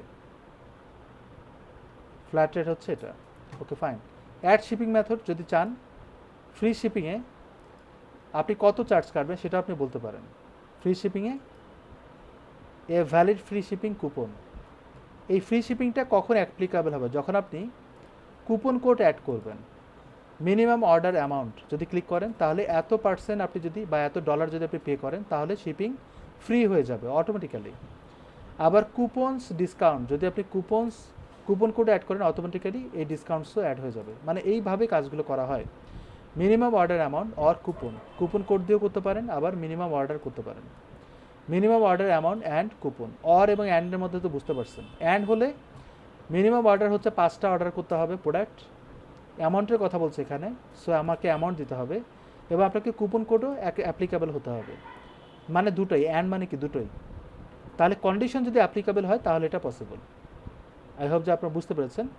তো আমি এগুলো করে রাখি, যেমন আমি করে রাখি হচ্ছে ফ্রি শিপিং তো আমরা করে নিই না, আচ্ছা এখানে অ্যাপ্লিকেবল করি হচ্ছে যে কোনো একটা, এবং আমি বলি যে যদি তুমি $1000 প্রোডাক্ট কেনো এবং or applicable apply minimum order rule before coupon discount, তো আমি এটাকে ডিসকাউন্ট, এটা আসলে বুঝতে হবে, এখানে কার্সার দেখেন if checked free shipping would be available based on pre discount order amount, so এগুলো দরকার নেই, আমি এটা ডিসিলেক্ট করলাম, অর্থাৎ যে কোনো একটা ইউজ করতে পারেন। কুপন কোডে কিন্তু এখানে অ্যাপ্লিকেবল না, ওটা যখন প্রোডাক্ট অর্ডার দেবেন ওখানে একটা অপশন থাকে, ওখান থেকে আপনি পাবেন, সো এটা আমি দেখাবো পরে। ফ্ল্যাটের ফ্রি শিপিং, আর কিছু লাগবে? তো এটা দেওয়ার পর আমি আবার ব্যাকে যাই, শিপিং জোনে যাই, তাহলে আমরা লোকেশন নট কাভার্ড জায়গাগুলোতে আমরা শিপিংয়ের যে অ্যাক্টিভিটিগুলো সেটা আমরা দিয়ে দিলাম। কিন্তু অ্যাড শিপিং জোন করার পর এখানটা দেখবেন শিপিং জোন একটা নাম দিব হচ্ছে শিপ দিয়ে দিলাম। শিপ মনে হয় বানানটা ঠিক আছে কিনা যায় না, ওকে ফাইন। সিলেক্ট রেজিয়ন্স, এখানে আপনি যে কোনো কান্ট্রিকে সিলেক্ট করতে পারেন। এখানে একটা জিনিস দেখবেন, কিছুক্ষণ আগে ছিল, আমি এখানে আবার একটু নতুন ট্যাব ওপেন করি, বলছে location not covered by your order other zones. মানে কি বলেন তো? The zone is optionally used for regions that are not included in any other shipping zone. তো এটা কিন্তু আপনার শিপিং জোনের কিছু একটা বলছে, আপনি একটু পড়ে নিন। আর এখানে location not covered by your other zones, মানে আপনার আদার জোনস বলতে যে অন্যান্য যে জোন অ্যাড করব সেটার বাইরে জোন এটা থাকে, তাহলে সেটা অ্যাপ্লিকেবল হবে। এখানে আমি জোন রেজিয়ন্স যদি দেই ইউনাইটেড স্টেটসের ভিতরে কোনো একটাকে, ইউনাইটেড স্টেটস যদি সিলেক্ট করি, দিলাম এটা, এর ভিতরে যদি থাকে তাহলে আপনার এখানে কি দিবেন সেটা আপনি এখানে বলতে পারেন। তো আমি এখানে ক্লিক করলাম, আমি দিব হচ্ছে ফ্রি শিপিং, ইউনাইটেড স্টেটসের ভিতরে ফ্রি শিপিং ডিরেক্ট বলে দেবো। এবার আপনি চাইলে এখানে ক্লিক করে কন্ডিশন আবার অ্যাপ্লাই করতে পারেন, যদি কুপন কোড দেয় না দেয় এগুলো। তো আমরা কোনো কন্ডিশন অ্যাপ্লাই করছি না, ইচ্ছে আমার। আমি কিন্তু 3 ধরনের অ্যাক্টিভিটি করলাম, এটা বুঝতেই পারলেন। সো ডান হয়ে গেছে। তাহলে আমরা শিপিং অপশনে যাই। আচ্ছা, এখানে কিন্তু মনে হয় হয়নি সামহাউ। আবার ওই ইউনিভার্সিটি আবার পোস্ট কোডও দিতে পারেন। সো যদি পোস্ট কোড অ্যাড করতে চান, আমাদের এখানে পোস্ট কোড অলরেডি আছে, এটাকে কপি করতে হবে, নাহলে আসবে না।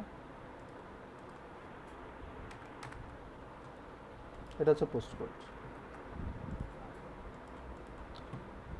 এটা আমরা অ্যাড করবো হচ্ছে এখানে। ডান। এবার আমি সেভ করি, ওকে। এবার আমি ব্যাকে যাই, ব্যাকে না গিয়ে এই যে শিপিং এখানটা যাব, শিপিং অপশন গেলে এখানে দেখবেন যে ক্যালকুলেশন, শিপিং মেথডটা বা শিপিংয়ের যে চার্জটা সেটা ক্যালকুলেশন হবে কীভাবে। Enable the shipping calculator on the cart page, hide shipping cost until an orders is entered বা সামথিং কিছু একটা। তো এগুলো চাইলে আপনারা একটু দেখতে পারেন। শিপিং ক্লাসে যাই, ক্লাস রিলেটেড কিছু অ্যাক্টিভিটি আছে বা সেটা ডিসেবল। এখানে অ্যাড শিপিং ক্লাস, শিপিং ক্লাসে অ্যাড করতে পারেন ডিসক্রাইবড প্রোডাক্ট কাউন্ট। শিপিং ক্লাসটা অ্যাকচুয়ালি কী এবং স্ল্যাক দেখেন এখানে একটা, আচ্ছা দাঁড়ান লিখে দিই, কারসারটা রাখেন তাহলে বুঝতে পারবেন। Shipping classes can be use to group product of similar type can be used by some shipping methods such as flat rate shipping to provide different rates to different classes of product. এখানটা group প্রোডাক্টের জন্য use করা হয়। Group product বলতে ওই যে bundle product যেটা, সেটার জন্য ইউজ করা হয়। সো আপনি চাইলে সেটা ইউজ করতে পারেন। স্ল্যাক বলতে এইটারই একটা স্ল্যাক তৈরি হতে পারে অবশ্য। সো আমি যদি এখানে বলি ক্লাস দেই শুধু, এবার আর কিছু দিচ্ছে না, ডিসক্রাইব করতে পারি। এবার অ্যাড যদি করি, আচ্ছা এটা অ্যাড করে লাভ হবে না। এখানে একটা জিনিস সেটা হচ্ছে স্ল্যাক মেবি যদি আমি সেভ করি তাহলে হয়তো আসবে, হ্যাঁ আসছে। তো এখানে ওই ক্লাসটা আবার ডিফাইন করতে হবে, কিন্তু এটা ডিফাইন করে খুব একটা লাভবান হবেন। শিপিং ক্লাসে আসলে কী হচ্ছে, কোনো কিছু অ্যাড করতে পারতেছেন, কিন্তু শিপিং ক্লাসে আসলে কতগুলো প্রোডাক্ট আপনি কিনতেছেন সেটা কিন্তু কাউন্ট করতে পারবেন।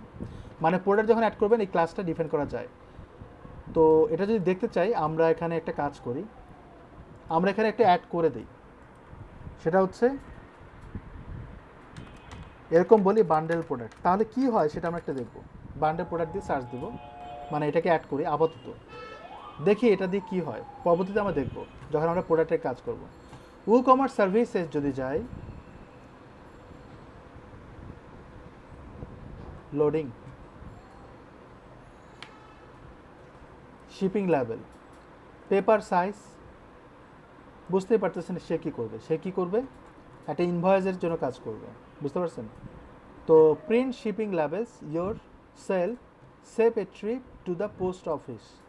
কোনো প্রোডাক্ট সেল করার জন্য আপনার একটা লেটার বা একটা লেভেল তৈরি করে দিবে, যেটা আপনি কী করবেন, ওই সেল করার জন্য ডেলিভারি দেওয়ার সময় ওই লেবেলটা ইউজ করতে পারবেন।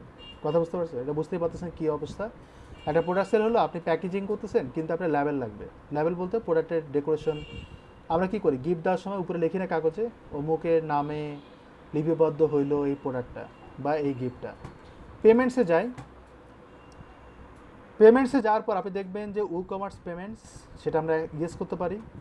তারপর ডিরেক্ট ব্যাঙ্ক ট্রান্সফার, সেটা আমরা ইয়েস করতে পারি। একটু দাঁড়ান, এখানে দেখেন সেট আপ করতে বলতেছে, এবং কমার্সের নিজস্ব একটা পেমেন্ট গেটওয়ে আছে, যেটা হচ্ছে এটা, সেটা মনে হয় স্ট্রাইপ, যেটা ওরা বলতেছিল তখন। দেখছেন, স্ট্রাইপ হচ্ছে কমার্সের নিজস্ব, বা ওরা হয়তো এটার সাথে কানেক্টেড ওতপ্রোতভাবে। তো আমরা এটা অ্যাক্টিভ করব না, ডিরেক্ট ব্যাঙ্ক ট্রান্সফার অ্যাক্টিভ করব। তারপর check payment and cash on delivery. Product নিব, তারপর প্রোডাক্ট আগে নিব, দেখবো 2 দিন ইউজ করবো, তারপর টাকা দেবো নাকি। পেপ্যাল স্ট্যান্ডার্ড, এটাকে অ্যাড করতে পারি, এবং এগুলো আবার সেট আপ করতে হবে। সেটা বলতে ব্যাঙ্ক ট্রান্সফার, যদি আমি ক্লিক করি, নতুন একটা ট্যাব ওপেন করলাম, কন্ট্রোল প্রেস করে ব্যাঙ্ক নামটা দিব, ডেসক্রিপশন দিব, তারপরে দেখেন account detail, account name, number, bank name, routing number, এগুলো ব্যাঙ্ক থেকে পাবেন আপনি। যদি আপনার অ্যাকাউন্ট থাকে এগুলো দিয়ে দিবে, আবার গুগল করলেও পাওয়া যায় অনেক কিছু। সো বুঝতেই পারতেছেন এটা কী কাজ করবে। এবং দেখেন ক্যাশ অন ডেলিভারি যদি আপনি যান, এখানটা বলে দেয় ক্যাশ অন ডেলিভারি। আপনি চাইলে টাইটেলটা চেঞ্জ করতে পারেন, ডেসক্রিপশন, ওই ক্যাশ অন ডেলিভারির উপরে কিছু ডিসক্রাইব করতে পারেন, ইনস্ট্রাকশন, মানে এটা কিন্তু আপনার ইউজারকেও কাস্টমারকেও হয়তো দেখায়। তারপর হচ্ছে অ্যানাবেল শিপিং মেথডস। তো যদি কেউ পে করে ক্যাশ অন ডেলিভারি, অর্থাৎ প্রোডাক্টটা কিন্তু ডেলিভারি দিতে হচ্ছে, ক্যাশটা হাতে নিচ্ছে, তখন আপনি চাইলে শিপিং মেথড বা ফ্ল্যাট রেট অ্যাড করতে পারেন। বুঝতে পারতেছেন, আপনাকে একটা সুযোগ দিচ্ছে যে আপনি এক্সট্রাভাবে ওই জিনিসগুলো অ্যাড করেন। আমি ফ্ল্যাট রেটটা দিয়ে দিলাম, এনি ফ্ল্যাট রেট মেথড। তো আমি এখানে সেভ করি, ফাইন। এখন অ্যাকাউন্টসে যাই, আর কিছু লাগবে আমাদের? এখানে আরও কিছু আছে? নাই। পেপ্যাল স্ট্যান্ডার্ডে যদি যাই, আপনার পেপ্যালে যদি অ্যাকাউন্ট থাকে তাহলে আপনি পেপ্যালে ইন্টিগ্রেশন করতে পারেন। তবে আমার অলরেডি এটার এখানে পেপ্যাল যদি অ্যাড করতে চান, তাহলে আপনাকে বাংলাদেশ থেকে কখনোই পেপ্যাল নিয়ে দৌড়াদৌড়ি করবেন না। ভুল করেও বাংলাদেশে পেপ্যালের অ্যাকাউন্ট করার ট্রাই করবেন না। পেপ্যাল যদি অ্যাকাউন্ট করতে চান, বিদেশে যদি কেউ থাকে তাকে দিয়ে অ্যাকাউন্ট করাবেন, সেখানকার ইনফরমেশন দিয়ে। এবং আপনার যদি জিমেইল অ্যাকাউন্ট থাকে সেটা দিয়ে আপনি অ্যাকাউন্ট করতে পারেন। বাট বাংলাদেশে আপনার পিসিতে, ল্যাপটপে ওয়াইফাইয়ের মাধ্যমে কখনোই লগ ইন করবেন না। কিন্তু আপনি মোবাইলে পেপ্যালের অ্যাপস ইউজ করে, নিজস্ব মোবাইল ডাটা ইউজ করে লগ ইন করতে পারবেন। ওকে, অ্যানাবেল, পেপ্যাল স্যান্ডবক্স, এটা সেটা অনেক কিছু আছে, এগুলো একটু পড়ে নেবেন, তাহলে আইডিয়া হবে। যেহেতু পেপ্যাল নিয়ে আমরা কাজ করব না, আর এগুলো কিন্তু ক্লায়েন্ট আপনাকে অ্যাক্সেস দেবে না, ক্লায়েন্ট কিন্তু নিজেই করবে। সো এবার আসেন অ্যাকাউন্ট এবং প্রাইভেসি। আমরা তাড়াতাড়ি শেষ করবো, কারণ আমাদের প্রোডাক্ট অ্যাড করার একটা প্রসেস জানতে হবে, কারণ ওই জায়গাটায় আপনাদের কিন্তু প্রোডাক্ট অ্যাড করতে হবে সবাইকে। গেস্ট চেক আউট, তারপরে allow customer to place orders without any account, no, তারা অ্যাকাউন্ট থাকতে হবে। তারপরে হচ্ছে allow customer to log into existing account during check out, এটা আপনি অ্যাড করতে পারেন বা নাও করতে পারেন। বাকি জিনিসগুলো একটু পড়ে নেবেন, not a big deal. Just account করবেন কি না, উইথাউট অ্যাকাউন্টে আপনি অর্ডার দিতে পারবেন কি না, এই জিনিসগুলোই বলছে কিনা। তো আমি এটাকে সেভ করি। এখানে ইমেইলের কথা বলছে, আপনার ইমেলের উপরে কিছু অ্যাক্টিভিটি আছে। ইমেলে যদি যাই, আপনার কি কি ইমেল নোটিফিকেশন দরকার। নতুন কেউ অ্যাকাউন্ট করলে, রিসেট পাসওয়ার্ড করলে, এটা নিশ্চয়ই আমি দরকার নাই, তাই না? আবার এখানে যদি অ্যানাবেল থাকে, অ্যানাবেল তো থাকবে, ও আচ্ছা, এগুলো অ্যানাবেল থাকবে, কিন্তু আপনি চাইলে এটাকে মডিফাই করতে পারবেন। এটা আসলে কী হবে না হবে সেটা মনে করেন, এখানটা ক্লিক করলাম, নতুন ট্যাব ওপেন করি, তাহলে রিসিপেন্ট কোন মেইলে যাবে, কিভাবে যাবে, সেগুলো মেনটেন করবেন। এবং এখানে দেখবেন একটা ইমেল ট্যাম্পলেট বা কিছু কোডের কথা বলছে, যেগুলো এডিটেবল না, বাট চাইলে আপনি কপি করতে পারেন থিমটা। আচ্ছা, এখানে বাকি জিনিসগুলোই মানে প্রসেসটা কীরকম, মানে আপনার কাছে মেইল যে যাবে সেটা আসলে ইন্টারফেসটা কীরকম। এখানে দেখে 3টা মেইল, 3 ক্যাটাগরি মেইল আমার কাছে আসবে, ফেইল্ড অর্ডার, ক্যান্সেল অর্ডার এবং নিউ অর্ডার। আর বাকিগুলো কিন্তু কাস্টমারের কাছে, বুঝতে পারছেন, রিফান্ড অর্ডার কাস্টমারের কাছে মেইল করে যাবে, দ্যাটস ইট। এবার আসেন ইন্টিগ্রেশন। মেইল লাইসেন্স কি, ম্যাক্স মাইন্ড লাইসেন্স কি, মনে আছে আমরা জিও লোকেশনের একটা জিনিস বলছিলাম আমি আপনাদের, ওই জিও লোকেশনের জন্য তারা একটা এপিআই চায়, যেটার জন্য আপনাকে পে করতে হবে। পেমেন্টটা কত একটু দেখে আসি। এটা ই কমার্সে দেয়। ওই যে জিও লোকেশন সিলেক্ট করছিলাম মনে আছে, ওইটার জন্য আপনাকে পে করতে হবে কত যে,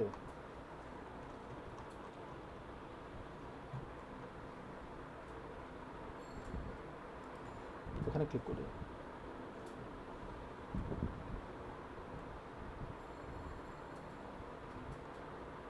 এটা আসলে পে করে নিতে হয়, ওইদিকে না যাই আমি। আচ্ছা এখন অ্যাডভান্সে যাই। অ্যাডভান্সে কোন পেজে কি দেখাবে সেটা বলছে। কার্ড পেজের জন্য কার্ড পেজ, অনেকে এগুলো চেঞ্জ করে সেটার জন্য বলছে। টার্মস অ্যান্ড কন্ডিশনের জন্য আমার terms and condition, privacy policy নাই, টার্মস অ্যান্ড কন্ডিশন একটা পেজ বানাবো। ই কমার্সের জন্য এগুলো দরকার, check out, terms and condition, তারপর হচ্ছে privacy policy, rules and regulation, তারপর হচ্ছে এফিকিউ, এই পেজগুলো খুব ইম্পর্টেন্ট। তারপর আপনি চাইলে পে করার সময় অর্ডার পে, নামগুলো চেঞ্জ করতে পারেন, নামগুলো চেঞ্জ করতে পারেন, এই যে অর্ডার, ভিউ অর্ডার, এগুলো ওয়ার্ডগুলো চেঞ্জ করতে পারেন। সো এগুলো ম্যাটার করে। অনেক সময় দেখা যায় ক্লায়েন্ট বলে কি যে অর্ডারস না হয়ে এটা যদি বলেন চাই এরকম যে পে নাও, এরকম বলতে পারে। তো আমার এটা কন্টেন্ট চেঞ্জ করতে হবে, এটার জন্য আপনি $5 অর্ডার হলেও পাবেন। অনেক সময় তার কাছে মনে হতে পারে এটা অনেক কঠিন কাজ, সে হয়তো আপনাকে $20 দিতে পারে। সো এবার আসেন স্ট্যাটাস। আচ্ছা এগুলো দরকার হবে না, কারণ আমরা যখন প্রোডাক্ট অ্যাড করবো তখন এগুলো নিয়ে আপনারা এমনি বুঝতে পারবেন।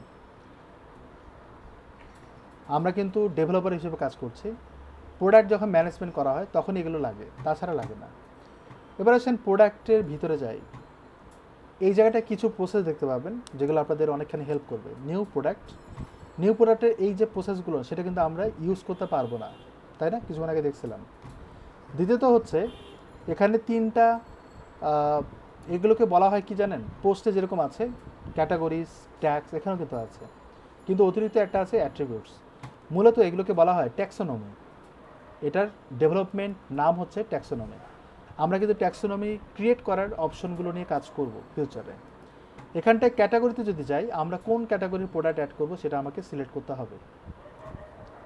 যেমন আমরা এখানে লিখবো হচ্ছে মেন্স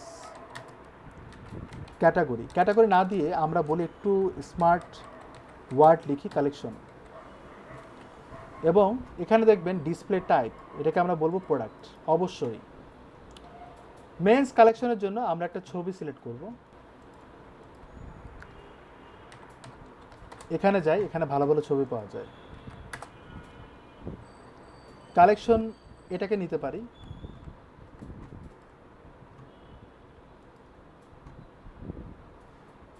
তাহলে আমরা ছবিটা ডাউনলোড করলাম অ্যান্ড এখানটায় এটা কিন্তু কালেকশন ছবি। সো আমি এটাকে অ্যাড করে দিই। এটা হবে না এরকম, এখানে ক্লিক করতে হবে, এরপর এটাকে অ্যাড করতে হবে।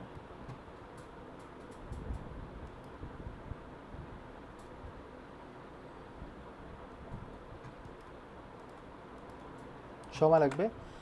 দো ও অ্যাড হোক, আমরা এখন ওমেন্সে যাব।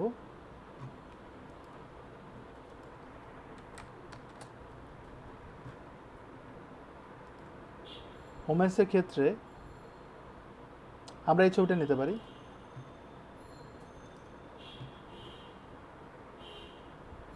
ডাউনলোড ও সিলেক্ট হয়ে গেছে। অল্টার টেক্সট দিয়ে নেবেন, যদিও আমি এগুলো নিয়ে কাজ করব পরে, মানে এসিওর জন্য কিছু কথা বলবো। তো এটা যখন অ্যাড করবেন, আমি এখানে অ্যাড করি, প্রোডাক্ট অবশ্যই সিলেক্টেড থাকবে। এবার আসেন ওমেন্স, এখানে বলবো ওমেন্স কালেকশন, এখানে আমরা প্রোডাক্ট সিলেক্ট করব অ্যান্ড এখানে ক্লিক করে এই প্রোডাক্ট ছবিটা সিলেক্ট করব। এবার আসি ওয়াচ, মানে প্রোডাক্ট কালেকশনের জন্য আমরা কিছু জিন্স প্যান্টের আমরা ক্যাটাগরি সিলেক্ট করব। সাপোজ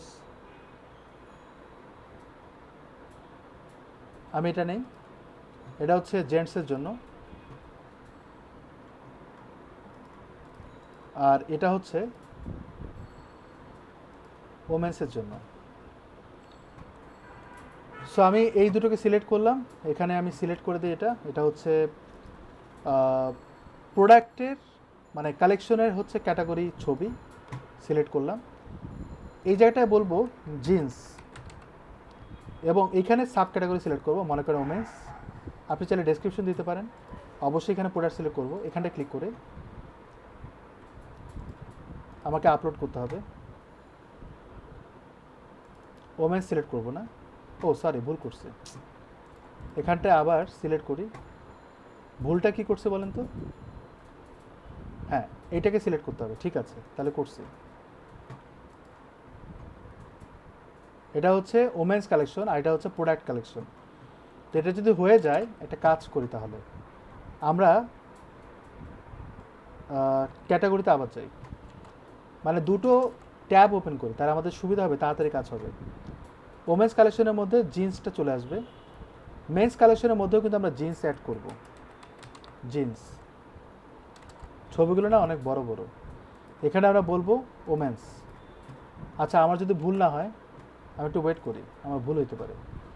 আচ্ছা, ছবির সাইজ কিন্তু বেশি বড় না, বাট এই যে লোড হচ্ছে না অনেকক্ষণ ধরে, এটা কিন্তু ছবির জন্যই লোড হচ্ছে, মানে ছবিটা সাইজে বড়। তো এটার জন্য একটা সলিউশন বের করি। এখানটায় কার্সার রাখে, দেখেন 1 MB, তাহলে কেনই বা লোড হবে না বলেন? এই ধরনের জায়গাগুলোতে যখন আপনার ছবি এরকম অনেকক্ষণ ধরে লোড হবে, তখন আপনাকে সাপোজ বলা যায় যে ওয়েবসাইটের নাম হচ্ছে টিনি পিএনজি, এই ওয়েবসাইটে যাবেন, টিনি পিএনজি, টিনি পিএনজি। আচ্ছা, বানান ভুল হতে পারে, আচ্ছা এখানে চলে আসছে। এখন এই জায়গাটা আসার পর আপনাকে ছবিগুলো আপডেট করতে হবে। তার আগে আমরা যেটা আপলোড হচ্ছে সেটা একটু আপলোড করে নিই। আপলোড হচ্ছে ভ্লাডিমির। ভ্লাডিমির বলতে এটা কথা বলতেছে।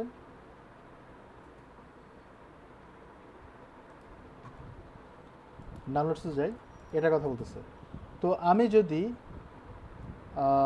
এখানটায় এটাকে ওপেন করে এটাকে আমরা এখানে দিয়ে দিই, দেখেন 1.3 MB ছবি সে অপটিমাইজ হয়ে ছোট সাইজে হয়ে যাবে। এক্স্যাক্টলি সেম ওয়েতে নেক্সট ছবি হচ্ছে এটা, এটাকে আমরা আপলোড করি, দেখেন সে 563-তে হয়ে গেছে। এবং পরে যখন আবার আপলোড করবেন তখন আরও একটু ছোটো হতে পারে। রেশিও অনুযায়ী সে, ডাইমেনশন অনুযায়ী সে কী করে, হার্ড ক্রপ করে নেয়। ডাইমেনশন মিন্স মাউস যখন রাখবেন আপনারা দেখবেন যে তার সাইজটা দেখায় 3096। এত বড় সাইজের আমাদের দরকার নাই, বুঝতে পেরেছেন? এই জন্যই কিন্তু আমাদের লোড হতেও টাইম নিচ্ছে। তো এগুলোকে আমরা ডাউনলোড করব।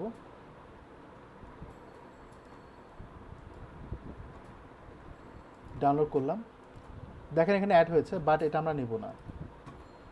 না নিয়ে এখানটায় রিলোড একবার দিই, দেখেন এখানে কিন্তু এক মানে কি কপি হয়েছে, এটার কপি হয়েছে। এটা হচ্ছে 1.27, এখানে দেখেন 550, তাহলে এটা ডিলিট করি। ইভেন আমরা এটাও ডিলিট করি। তো এটাকে আমরা আপলোড করব আবার, দেখেন এখন সময় লাগবে না। ইভেন আমরা এটাকেও আপলোড করব, তাহলে এটাকে সিলেক্ট করে এটাকে আমরা ইন্টার করব। এটা অপটিমাইজেশনে 8টা পদ্ধতি আমি দেখাবো, মানে অপটিমাইজেশন না অ্যাকচুয়ালি, এটাকে আরও একটু সুন্দর করার জন্য, অল্প সাইজের জন্য খুব সুন্দরভাবে উপস্থাপন করা যায় সেটা করব। ওইটা অ্যাকচুয়ালি অপটিমাইজেশনে দেখালে বেটার হয়, আমি আজকে ওগুলো কাজ করতেছি না। এখন এটা আমরা সিলেক্ট করি, সিলেক্ট তো করাই আছে। আচ্ছা, ইউজ করব। এটা হচ্ছে ওমেন্স কালেকশন, আমি এখানে অ্যাড করে দিলাম। এবার আসেন জিন্স আবার লিখবো, যেটা আমরা এখানেও করেছি। এখানটা ওমেন্স না, এটা হচ্ছে মেন্স। এবার আমরা এটাকে প্রোডাক্ট বলবো, অ্যাড করব। ওই যে আপলোড হচ্ছে না, এটা কিন্তু অলরেডি এখানেও দেখাবে। সিলেক্ট করি, এবার আমি আপডেট দিই, রিলোড একবার দিই, তাহলে একটা জিনিস বুঝতে পারবেন, যখন সাব ক্যাটাগরি হয় তখন কিন্তু ওর নিচে ড্যাশ হয়, ওর নিচে ড্যাশ হয়। আমরা আরও কালেকশন অ্যাড করতে পারি, যেমন হচ্ছে ওয়াচ বা T shirt, better T shirt যদি অ্যাড করি, এই কথাটা লিখি আমি। আমরা মেন্সের জন্য টি শার্টটা আলাদাভাবে কল করি, প্রোডাক্ট দেই, এখানে ক্লিক করে টি শার্টের ছবি নিতে হবে। তো ছবি নেওয়ার জন্য আমরা এখানে টি শার্ট রান করি।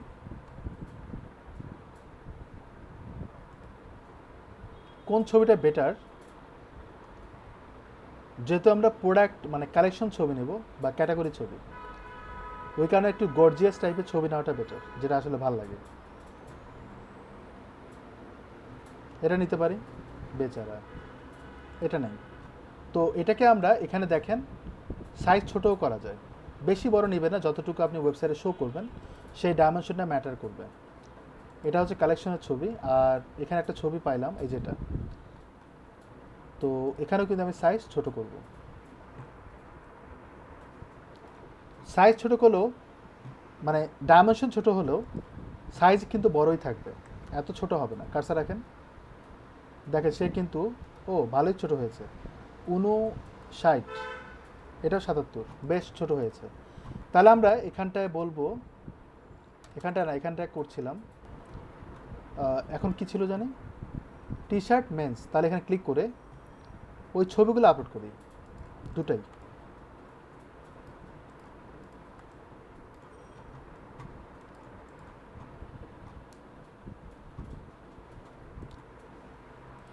সিলেক্ট করলাম, আপলোড, তারপর হচ্ছে যেহেতু এটা মেন্স আমি এখানে অ্যাড করে দিই।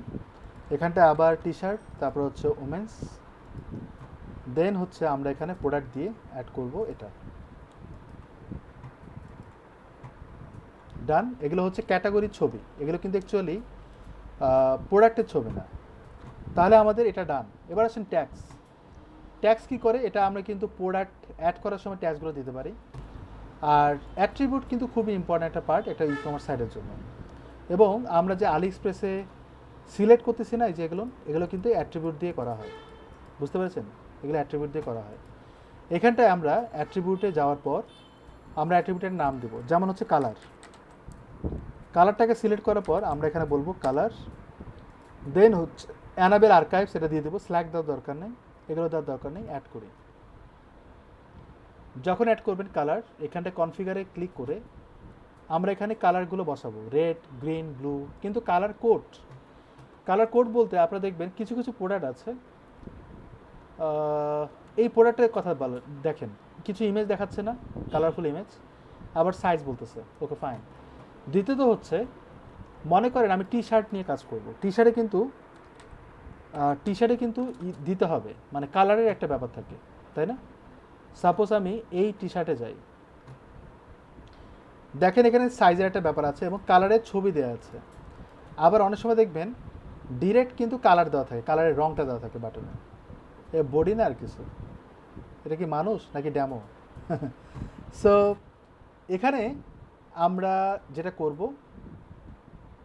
ওই এখানে যাই, তাহলে অ্যাট্রিবিউটে কালারগুলো যে দিব, এটাকে আমরা একটা প্রসেসের মধ্যে নিয়ে যাব। সেটা হচ্ছে কালারে যাতে বাটন আসে, সাইজে যাতে বাটন আছে লাইক দিস, এবং ইমেজের জন্য দেওয়া যায়, এরকম জন্য দেওয়া যায়। এই জিনিসগুলো করার জন্য নর্মালি কিন্তু ড্রপডাউন আসবে গাইস, নর্মালি ড্রপডাউন আসবে। কিন্তু আমি যখন এই প্রসেসে যাব, তখন আমাদের একটা জিনিস অ্যাড করতে হবে, সেটা হচ্ছে প্লাগইন। সেটার নাম হচ্ছে, এটা করে ফেলবেন, আগেই করে ফেলবেন। নর্মালি ড্রপডাউন প্রোডাক্টের ছবি আসে, মানে সাপোজ আমি এটা দেখি, এই ছবিটা যদি ভেরিয়েশনস থাকে তাহলে ভালো। এই যে এটা ভেরিয়েশনস আছে, ক্লিক করি, ভেরিয়েশন আছে, কেমনে বুঝলাম? এই যে দেখেন কালার অ্যাকচুয়ালি এইরকমভাবে আসবে, এখানে কিন্তু ওই ভেরিয়েন্টে ইউজ করা আছে। তাহলে আমি এখানে এভাবে সিলেক্ট করতে পারি, এবং দেখেন এক্সট্রা লার্জের ভিতরে এই দুটো কালার আছে, লার্জের ভিতরে এই দুটো কালার আছে, এবং কালার কোনোটাই নাই, ডিসেবলড। মিডিয়ামের ভিতরে দেখেন এই কালারটা শুধু পাবেন, অন্য কোনো কালার পাবেন না।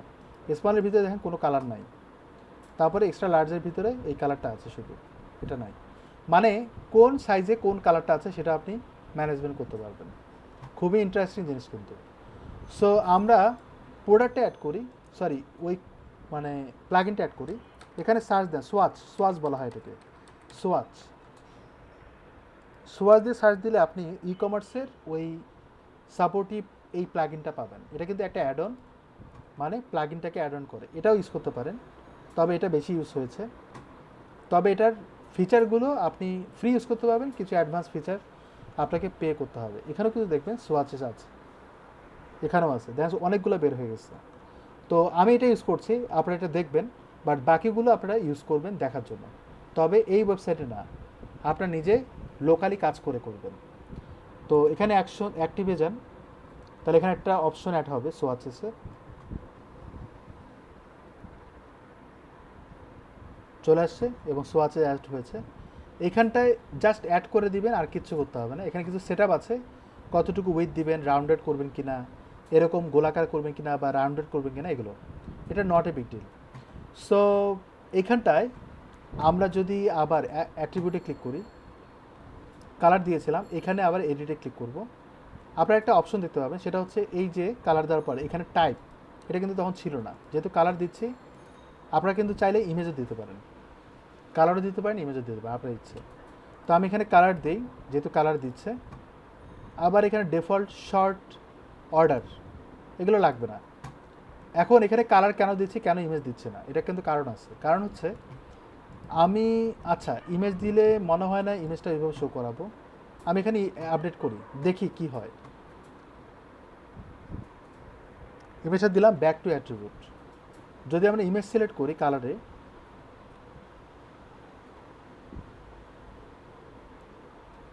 তাহলে আমরা কনফিগারে যাব, এখানটায় কি হবে সেটা দেখি।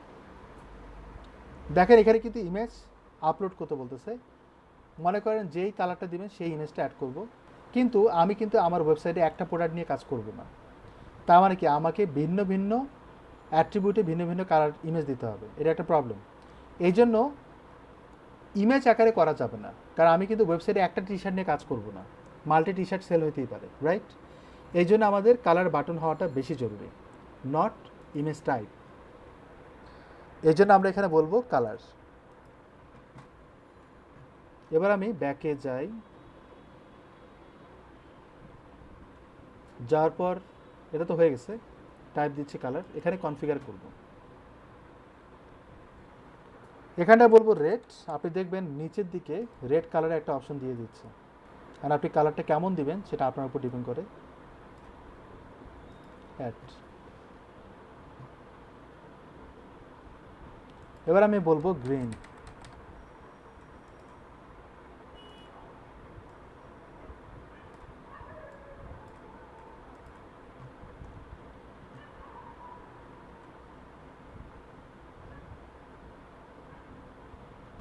ওকে, অ্যাড হতেই তো অনেকক্ষণ সময় লাগতেছে। তারপরে বলবো অরেঞ্জ, কয়েকটা লাইটের কালার নিয়ে নেই।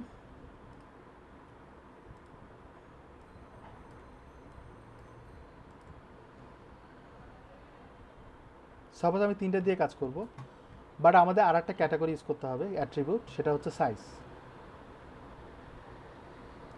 এখানটা বলবো সাইজ, আর অ্যানাবেল আর্কাইভ করে দিবেন। টাইপ হবে button add.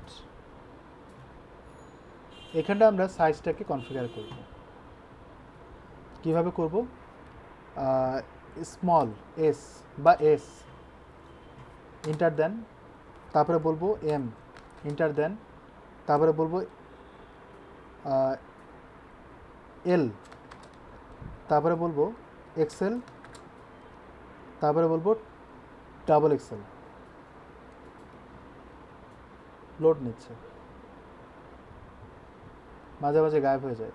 Double XL, triple Excel দিতে পারেন আপনার ইচ্ছা। সো আমরা এগুলো অ্যাড করলাম।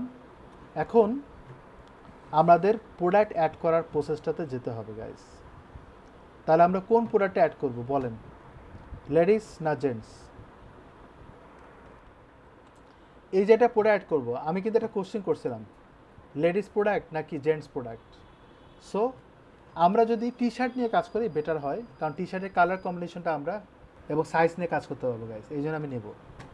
সো এখানটায় আমরা টি শার্ট নিয়ে কথা বলি, তো এখান থেকে নেব না, আমি টি শার্ট দিয়ে সার্চ দিই গুগল থেকে, আমরা কোন একটা ওয়েবসাইটের থেকে তারপর নেব। তো ইমেজেসে যান, আপনি অনেক ইমেজ পাবেন, এবং ই কমার্স সাইটগুলোতে ইমেজ কোয়ালিটির জন্য ভালো থাকে, এটা কিন্তু মাথায় এনশিওর করবেন। আমি এখানে যদি ক্লিক করে দেখেন ইমেজটা অনেক বড় এবং সাইজটাও বেশ ভালো। তো এখানে যদি ক্লিক করি, ওই ইমেজের দেখবেন ভেরিয়েশনস থাকে, যদি থাকে তাহলে আমরা এটা নিয়ে কাজ করবো। এখানে কোনো ভেরিয়েশনস নাই, মানে এই ইমেজটা শুধুমাত্র সাইজ নিয়ে ভেরিয়েশনস আছে, বিভিন্ন সাইজ।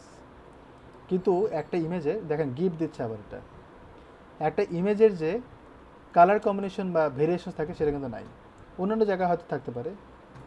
তো আমি এটাতে ক্লিক করি, এটা কিন্তু কোনো একটা ওয়েবসাইটে নিয়ে যায় ওই ছবিগুলো। এখানেও দেখবেন কালার কম্বিনেশনে, এখানে কিন্তু কয়েকটা জায়গায় আছে, দেখেন ডেসক্রিপশনটা কীভাবে দিচ্ছে, বাট সাইজ আছে, কালার নাই, বুঝতে পারছেন? এবং সাইজ অনুযায়ী কিন্তু দাম কম বেশি হয়, এখানে দাম কম বেশি সাইজ অনুযায়ী, দেখেন 900। তো আমি এমন কিছু চাচ্ছি যেটাতে সব কিছু আছে, তবে ছবিগুলো ভালোই আসছে, খারাপ না। এখানে ক্লিক করি,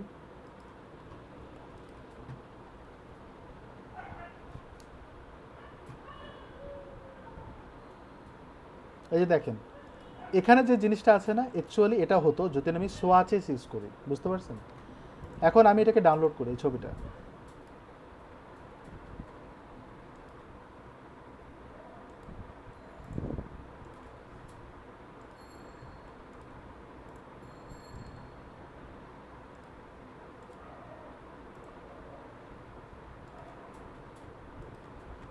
দো প্রোডাক্টটা ভালো না, পিকচার ভালো লাগে না।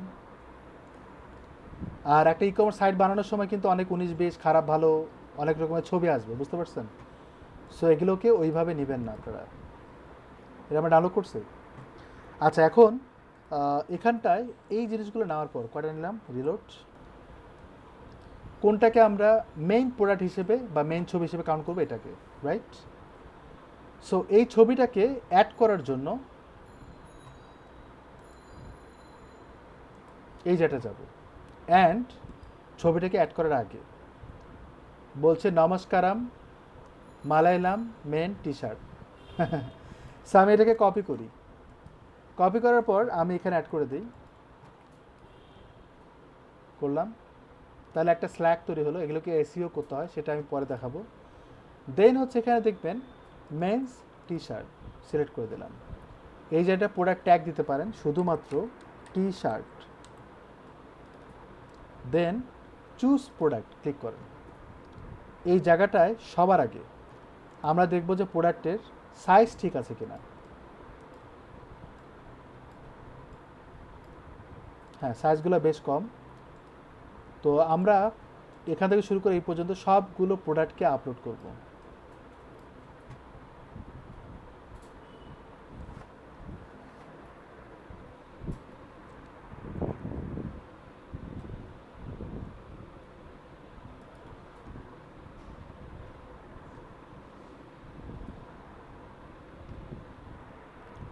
আমি আপনাদের একটা করে দেখাবো, বাকিগুলো আপনারা করবেন। প্রত্যেকে 4 থেকে 5টা করে প্রোডাক্ট অ্যাড করবেন, ক্যাটাগরি অ্যাড করতে পারেন, অ্যাট্রিবিউট অ্যাড করতে পারেন। এই প্র্যাকটিসগুলো আপনি করবেন, সমস্যা নাই।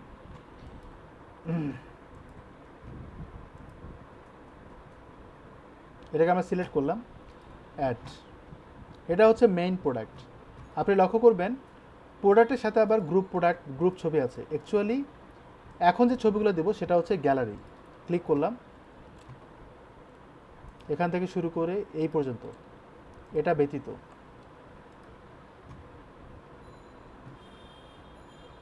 ডান। দ্বিতীয়ত হচ্ছে এই ডেসক্রিপশনটা দেব, এটা হচ্ছে প্রোডাক্ট ডেসক্রিপশন। অ্যাকচুয়ালি এখানে দেখবেন আপনি এগুলো পাবেন। তো এখান থেকে শুরু করে এই পর্যন্ত কপিড করার পর এটা অ্যাড করবো এখানে। আবার নিচে দিকে দেখবেন ডেসক্রিপশন আছে, এখানটায় অ্যাকচুয়ালি অ্যাড করবো, উপরে না, এখানে। তো এখানে দেখবেন সিম্পল প্রোডাক্ট। সিম্পল প্রোডাক্টে আরও অনেকগুলো অপশন আছে, যেমন গ্রুপ প্রোডাক্ট, অনেকগুলো মাল্টিপল প্রোডাক্টগুলোকে সেল করছেন। তো এখানে কাজ করবে না, কারণ আমাদের প্রোডাক্ট নাই তেমন। তারপরে এক্সটার্নাল মানে অন্য কোনো ওয়েবসাইটের লিঙ্ক আপনি অ্যাড করতে পারেন। ভেরিয়েবল প্রোডাক্ট বলতে ভেরিয়েশনস যেটা আছে, অর্থাৎ আমরা যে কালার কম্বিনেশন এবং অন্যান্য যে কালারগুলো আছে, ইয়েলো, অরেঞ্জ, ব্ল্যাক, এগুলো অ্যাড করার জন্য যে ভেরিয়েশনস দিব সেটাকে বলা হয় ভেরিয়েবল প্রোডাক্ট। আমি সিম্পল প্রোডাক্ট হিসেবে দেখাচ্ছি, তারপর আমি ভেরিয়েশনসটা অ্যাড করে দেবো। তবে এখানকার প্রোডাক্টের কালার অনুযায়ী মনে হয় না যে আরও কিছু কালার অ্যাড করা দরকার। এটা করে আমরা শেষ করি। সো আপনারা একটু ধৈর্য ধরে থাকেন, আমরা 10 মিনিট নেব, আর না দেখে যায়েন না। কালারগুলোতে আমরা আরও কিছু কালার, সরি এটা ভুল করলাম, ব্যাকে যাই। অ্যাকচুয়ালি আমরা কালার অ্যাড করব, তো এখানে ক্লিক করতে হবে। কালার অ্যাড করব হচ্ছে ইয়েলো না, এখানে কিন্তু এটাকে আপনি ইয়েলো বলতে পারেন, আবার অরেঞ্জ দিয়ে চালা দিতে পারেন। এটা হচ্ছে নেভি ব্লু আর একটা হচ্ছে ব্ল্যাক।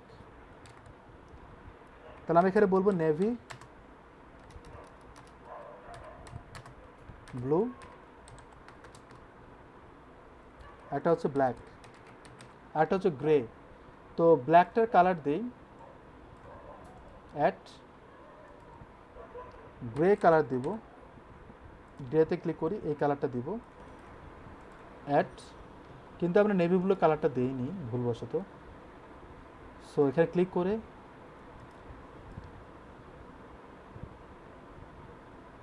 এই তো মানে একটু 19-20 হবে, সো ওইভাবে নিয়ে নেন, বা চাইলে পরে এডিট করে নিন যদি আপনার কাছে মনে হয়। তো এই হচ্ছে ব্যাপার। তো আমরা এতটুকু করলাম। এখানটায় সিম্পল প্রোডাক্ট নিয়ে শুরু করি। রেগুলার প্রাইস আমরা দেবো হচ্ছে মনে করেন $200, বিক্রি করব হচ্ছে $180। ট্যাক্সেবল হবে কি না, শিপিং অনলি হবে কি না, ট্যাক্সেবল দিচ্ছে না কারণ ট্যাক্স নিয়ে আমরা কাজ করি, শিপিং অনলি দিলাম। ট্যাক্স এটা দিয়েও লাভ হবে না। ইনভেন্টরি, একটা প্রোডাক্টে কিন্তু কোড থাকে, রাইট? তাহলে আমি এখানে বলবো টি-শার্ট 001 বা সামথিং কিছু একটা, এটা হচ্ছে একটা code, product code. Manage stock, এই প্রোডাক্টটা আছে হচ্ছে 50টা। অ্যালাউ ব্যাক অর্ডার্স, কেউ যদি অর্ডার দেয় আপনি ডু নট অ্যালাউ করবেন, মানে সে ব্যাক অর্ডার দিতে পারে না। আবার যদি অ্যালাউ করেন নোটিফাই করতে পারেন অথবা অ্যালাউ করতে পারেন। তো ডু নট অর্ডার দিয়ে দিলাম, ডু নট অ্যালাউ দিয়ে দিলাম। লো স্টক থ্রেশহোল্ড, যদি আপনার 3টা প্রোডাক্ট থাকে তাহলে আপনার বলবে যে আউট অফ স্টক বা সামথিং কিছু একটা, সেটা বলছে। সোল্ড ইন্ডিভিজুয়ালি, যদি আপনি এটাকে চেক করে দেন তাহলে সে একটার বেশি প্রোডাক্টটা কিনতে পারবে না একবার অর্ডার করে। তো এই কারণে এটাকে আমরা ডিসেবল করলাম, যাতে মাল্টিপল অর্ডার করতে পারে এবং একই সাথে অনেকগুলো প্রোডাক্ট অর্ডার দিতে পারবে। শিপিং মেথডে আমরা এগুলো দেখতে পাচ্ছেন, ক্লাস দিতে পারেন। বান্ডেল প্রোডাক্ট যদি দেন তাহলে অন্য কোনো প্রোডাক্টের সাথে একসাথে প্রোডাক্টটা কিনতে পারবে। তো আমি এটাকে পরে নিয়ে কাজ করবো, কারণ আমাদের কিন্তু আরও ক্লাস হবে ই কমার্সের। লিঙ্ক প্রোডাক্ট, আমার কিন্তু কোনো লিঙ্ক নাই। আপসেল এবং ক্রসসেলের শব্দটা আছে। এই আপসেল আর ক্রসসেল কি? আপসেল হচ্ছে মনে করেন আপনি সাইকেল কিনতেছেন, তো সাইকেল কেনার সময় সাইকেলের সাথে আরও কিছু জিনিস কিনতে হয় না? লক কিনতে হয়, চাবি কিনতে হয়, পানির বোতল কিনতে হয়, বা সামথিং কিছু একটা থাকে। আবার মনে করেন আপনি মোবাইল কিনতে গেছেন, মোবাইল কিনতে গেলে কী কী কিনবেন? ক্যাচিং কিনবেন, তারপর হচ্ছে একটা হেডফোন কিনবেন, তারপরে কি কাভার কিনবেন, এই তো। তো একটা প্রোডাক্ট কিনতে গেলে আরও প্রোডাক্ট অ্যাড করতে হয়, তো ওইটাকে বলা হয় আপসেল। আর ক্রস সেল বলতে আমরা কোনো প্রোডাক্ট কেনার সময় দেখবেন, প্রোডাক্ট যখন দেখি ভিউ করি, ওই প্রোডাক্টের নিচে দেখবেন রিলেটেড প্রোডাক্ট দেখায়, এটাকে বলা হয় ক্রস সেল। বুঝতে পেরেছেন? তো দুই রকমের জিনিস। আপসেল কিন্তু রিলেটেড হয়, রিলেটেড বলতে ওই প্রোডাক্টের সাথে অ্যাক্সেসরিজ বা পার্টসের কথা বলতেছে। অ্যাট্রিবিউট আমরা দিচ্ছি না আপাতত, এটা আমি নেক্সট ক্লাসে দেখাবো আরও একবার। তবে এগুলো অ্যাড করব, এটা আমি পরে অ্যাড করতেছি। অ্যাকচুয়ালি আমরা সিম্পল প্রোডাক্ট তৈরি করতেছি, ভেরিয়েবল প্রোডাক্ট তৈরি করতেছি না, সো এগুলো আমাদের অ্যাড করার দরকার নেই। অ্যাডভান্সে purchase note, please check everything before order, like this. আপনি একটা পারচেস নোট দিতে পারেন, that's it, not a big deal. তো আমি এখানে পাবলিশ করি। পাবলিশ করার পর আমার কিন্তু মেনু তৈরি করে নিই, রাইট? তো এখানে আমরা অ্যাপিয়ারেন্সের মেনুসে যাব। আমি জাস্ট ভেরিয়েবলটা দেখানোর পরেই শেষ করবো আপনাদের। সো জাস্ট 10 মিনিট লাগবে, এর কমও লাগতে পারে, 5 মিনিটও হয়ে যাওয়ার কথা। সো এখানটায় আমরা মেইন মেনু দেই, আর এগুলোকে আমরা অ্যাড করব। তো আমি ক্রিয়েট মেনু করি, লোডিং, দেন শুধুমাত্র শপ পেজটা নেব, আর কিছু নেব না। এটা আমরা দেবো হচ্ছে প্রাইমারি মেনুতে, সেভ। তাহলে আমরা ভিজিট যদি করি তাহলে আমরা পেজ পাবো শপ, কিন্তু আমরা এখানে পোস্ট পাবো, কারণ আমি বলি না শপ পেজটা হবে প্রোডাক্ট পেজ। তাহলে আমরা প্রোডাক্টটা পাইলাম, এবং আমি যদি এখানে ক্লিক করি তাহলে অ্যাড টু কার্ডে অ্যাড হয়ে যাবে, হয়ে যাওয়ার কথা হয়নি? আচ্ছা ইন্ডিয়া, ও আচ্ছা, ওইটা ক্লিক করা মানে হচ্ছে এখানে আসা। অ্যাড টু কার্ড মানে হচ্ছে এখানে অ্যাড হয়ে যাওয়া। ও, এটা সেট করতে হবে গাইস, নাহলে এখানে চলে আসবে। আমি যদি শপ পেজে যাই, আবার এখানে আসি, তাহলে আমরা এখানে এগুলো দেখতে পাচ্ছি। সেল প্রোডাক্ট মানে হচ্ছে ডিসকাউন্ট দিচ্ছি, ক্লিক করি। এই যেটা দেখাবে না, ওইটার জন্য বাটন ক্রিয়েট করতে হবে। তো আমরা ডেসক্রিপশনটা দেখতে পাচ্ছি প্রোডাক্টের, এবং এগুলো হচ্ছে গ্রুপ ছবি দেখতে পাচ্ছি, ক্লিয়ার? এটা হচ্ছে থিমের ডিজাইন। সো আপনারা চাইলে কিন্তু এটা অ্যাড করতে পারেন। অ্যাড টু কার্ডে ক্লিক করলে কেনার জন্য বলতেছে যে এটা কিনতেছেন, ভিউ কার্ডে ক্লিক করেন, তাহলে কী হবে, এখানে আসবে, এবার আপনি প্রোডাক্ট অর্ডার দিচ্ছেন, ডান। কিন্তু আপনি যখন ভেরিয়েবল প্রোডাক্ট হিসেবে কাউন্ট করবেন, এখানে যখন ভেরিয়েবল প্রোডাক্ট দিবেন, তাহলে দেখবেন পুরো ইন্টারফেসটা চেঞ্জ। এখানে দেখবেন জেনারেলে যেরকম আছে প্রাইস, ভেরিয়েবল প্রোডাক্টে কিন্তু চেঞ্জ হয়ে গেল ইন্টারফেসটা, এবং সোয়াচেসের একটা অ্যাক্টিভিটি চলে আসছে।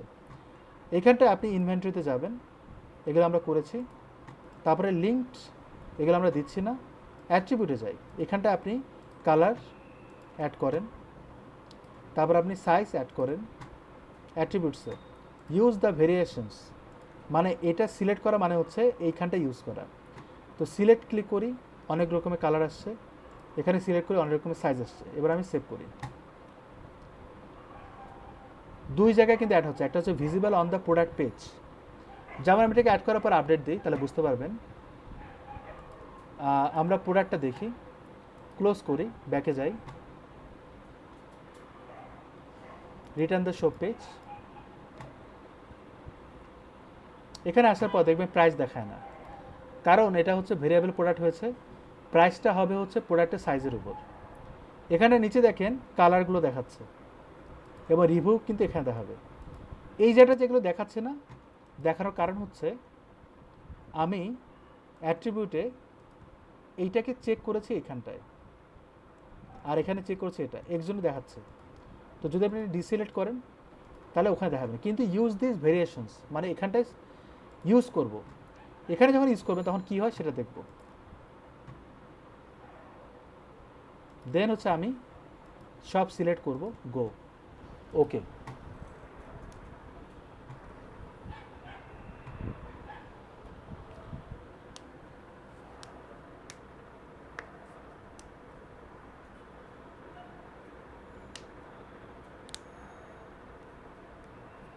তিরিশটা, চিন্তা করতে পারেন কতগুলো অ্যাড হয়ে গেছে। দেখেন ব্ল্যাকের অনেকগুলো সাইজ হতে পারে, XL, double XL, triple XL, right? ওই অনুযায়ী সে দেখাচ্ছে। তো আমি এখানটায় ক্লিক করব, ছবি দিব, আমাদের ব্ল্যাক ছবি আছে না, তো ব্ল্যাকের ছবিটা দেবো। দেখেন একটু আমরা তাড়াহুড়া করতেছি, ধীরে ধীরে কাজ করতেছে। এটা সিলেক্ট করলাম, এখানে আমরা কোড পাচ্ছি, আবার এখানে প্রাইস দেবো। মনে করেন এটার দাম হচ্ছে 234, বাকিগুলো আমরা দিচ্ছি না। এটা চাইলে আপনি আউট অফ স্টক দিতে পারেন, তাহলে মানুষ বুঝবে এই প্রোডাক্টটা কিনতে গেলে তাড়াতাড়ি কিনতে হবে। তারপর এখানে এম সাইজ, সেখানেও কিন্তু আমি ব্ল্যাক কালারটাই দিতে হবে, তাই কি না? কিন্তু এটার প্রাইসটা একটু ভিন্ন হবে, কারণ সাইজ অনুযায়ী প্রাইসটা কম বেশি হতেই পারে। আবার স্টকে আছে কিনা সেটা আপনি বলতে পারেন, বাট আমি সবগুলো ইউজ করতেছি না। আপনারা একটু বুঝে নেবেন যে আসলে কি করা হচ্ছে, কি করতে হবে। এখানে আমি এই প্রাইসটা দিলাম, আউট অফ স্টক আমি দিচ্ছি হচ্ছে, এটা মাত্র 5টা আছে। ব্ল্যাক এটা দিচ্ছি না, এটাও দিচ্ছি না। গ্রে কালারে আমি শুধুমাত্র ট্রিপল ডাবল এক্সেল দিচ্ছি, গ্রে, মানে সব জায়গায় সব প্রোডাক্ট নাই আমার। তো আমি এখানে বলি হচ্ছে 64, এর দাম বেশি কারণ দেখতে সুন্দর। ম্যানেজ স্টকে আমরা বলবো হচ্ছে 9টা। দেন হচ্ছে গ্রিন আমার আছে, গ্রিন নাই। সো গ্রিনের এই পার্টটুকু ডিলিট করে দেন, এটা আগে ডিলিট করে দেওয়া উচিত ছিল। এবার এটা কিন্তু বিভিন্ন প্রোডাক্ট যখন অ্যাড করবেন তখন কিন্তু এগুলো ওই বিভিন্ন প্রোডাক্ট ওয়াইজ কিন্তু বারবার সিলেক্ট করতে পারবেন, বুঝতে পারছেন? নেভি ব্লুটা অ্যাড করি, এখানে একটাই আসছে, এটাকে আমরা সিলেক্ট করি, ইয়েস। দেন হচ্ছে আমরা এখানে প্রাইস দিব হচ্ছে 322, মানে এটা দাম বেশি, সেভ করি। এখানে কিন্তু আমার অরেঞ্জটা আসেনি, সামহাউ অরেঞ্জটা আসেনি। যাই হোক, যতটুকু এসেছে আমরা এগুলো ইউজ করব। তো এখানে আমি আপডেট দিই। আপনারা প্রত্যেকে এগুলো প্র্যাকটিস করবেন, নাহলে কিন্তু ধরা খাবেন। কখনো ভাববেন না বুঝে গেছি, আর ক্লায়েন্ট যখন কাজ দেবে তখন দেখে নেব, ভিডিও দেখে নেব, তাহলে জীবনে হবে না। সো এবার দেখেন এইখানটা কিন্তু দেখাবে না, কারণ ওইটা আমরা ডিসেবল করে দিয়েছিলাম। দেখেন এখন কিন্তু দেখাচ্ছে না, কিন্তু এই জায়গাটা দেখেন একটা অপশন দিয়েছে। তা আমি যদি এখানে ক্লিক করি তাহলে ব্ল্যাকের ছবি আসার কথা, এই যে দেখেন এটা আসতেছে, এইটা কিন্তু কানেক্টেড হয়েছে। তাহলে এই এক্সেলের ডাবল এক্সেলের কিন্তু এই কালারটা আছে। আবার যদি অন্য কোনো সাইজ নাই, এটার কথা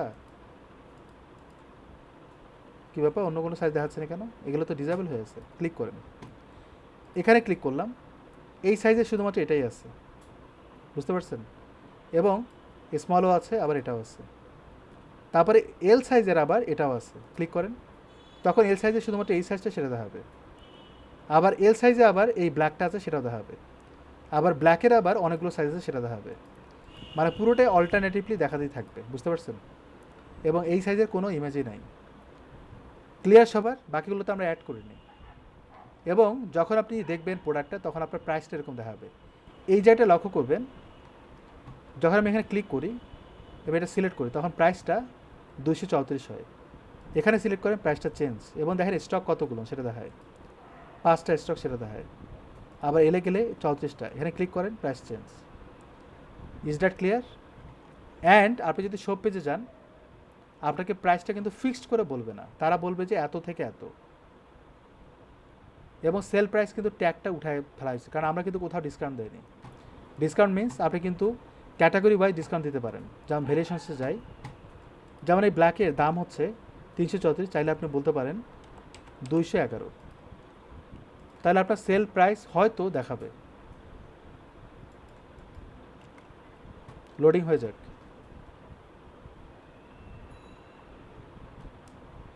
কোনো একটাতে সেল যদি করেন মানে ডিসকাউন্ট যদি দেন তাহলে দেখানোর কথা।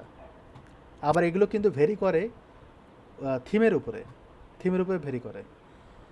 আই হোপ যে সবাই ক্লিয়ার হয়েছেন পুরো ই কমার্সের প্ল্যাটফর্মটা। আমরা এটার আর একটা ক্লাস নিব, ওইখানে আমরা মাল্টি ভেন্ডর ওয়েবসাইট বানাবো এবং আরও কিছু ফিচার আছে সেটা আমরা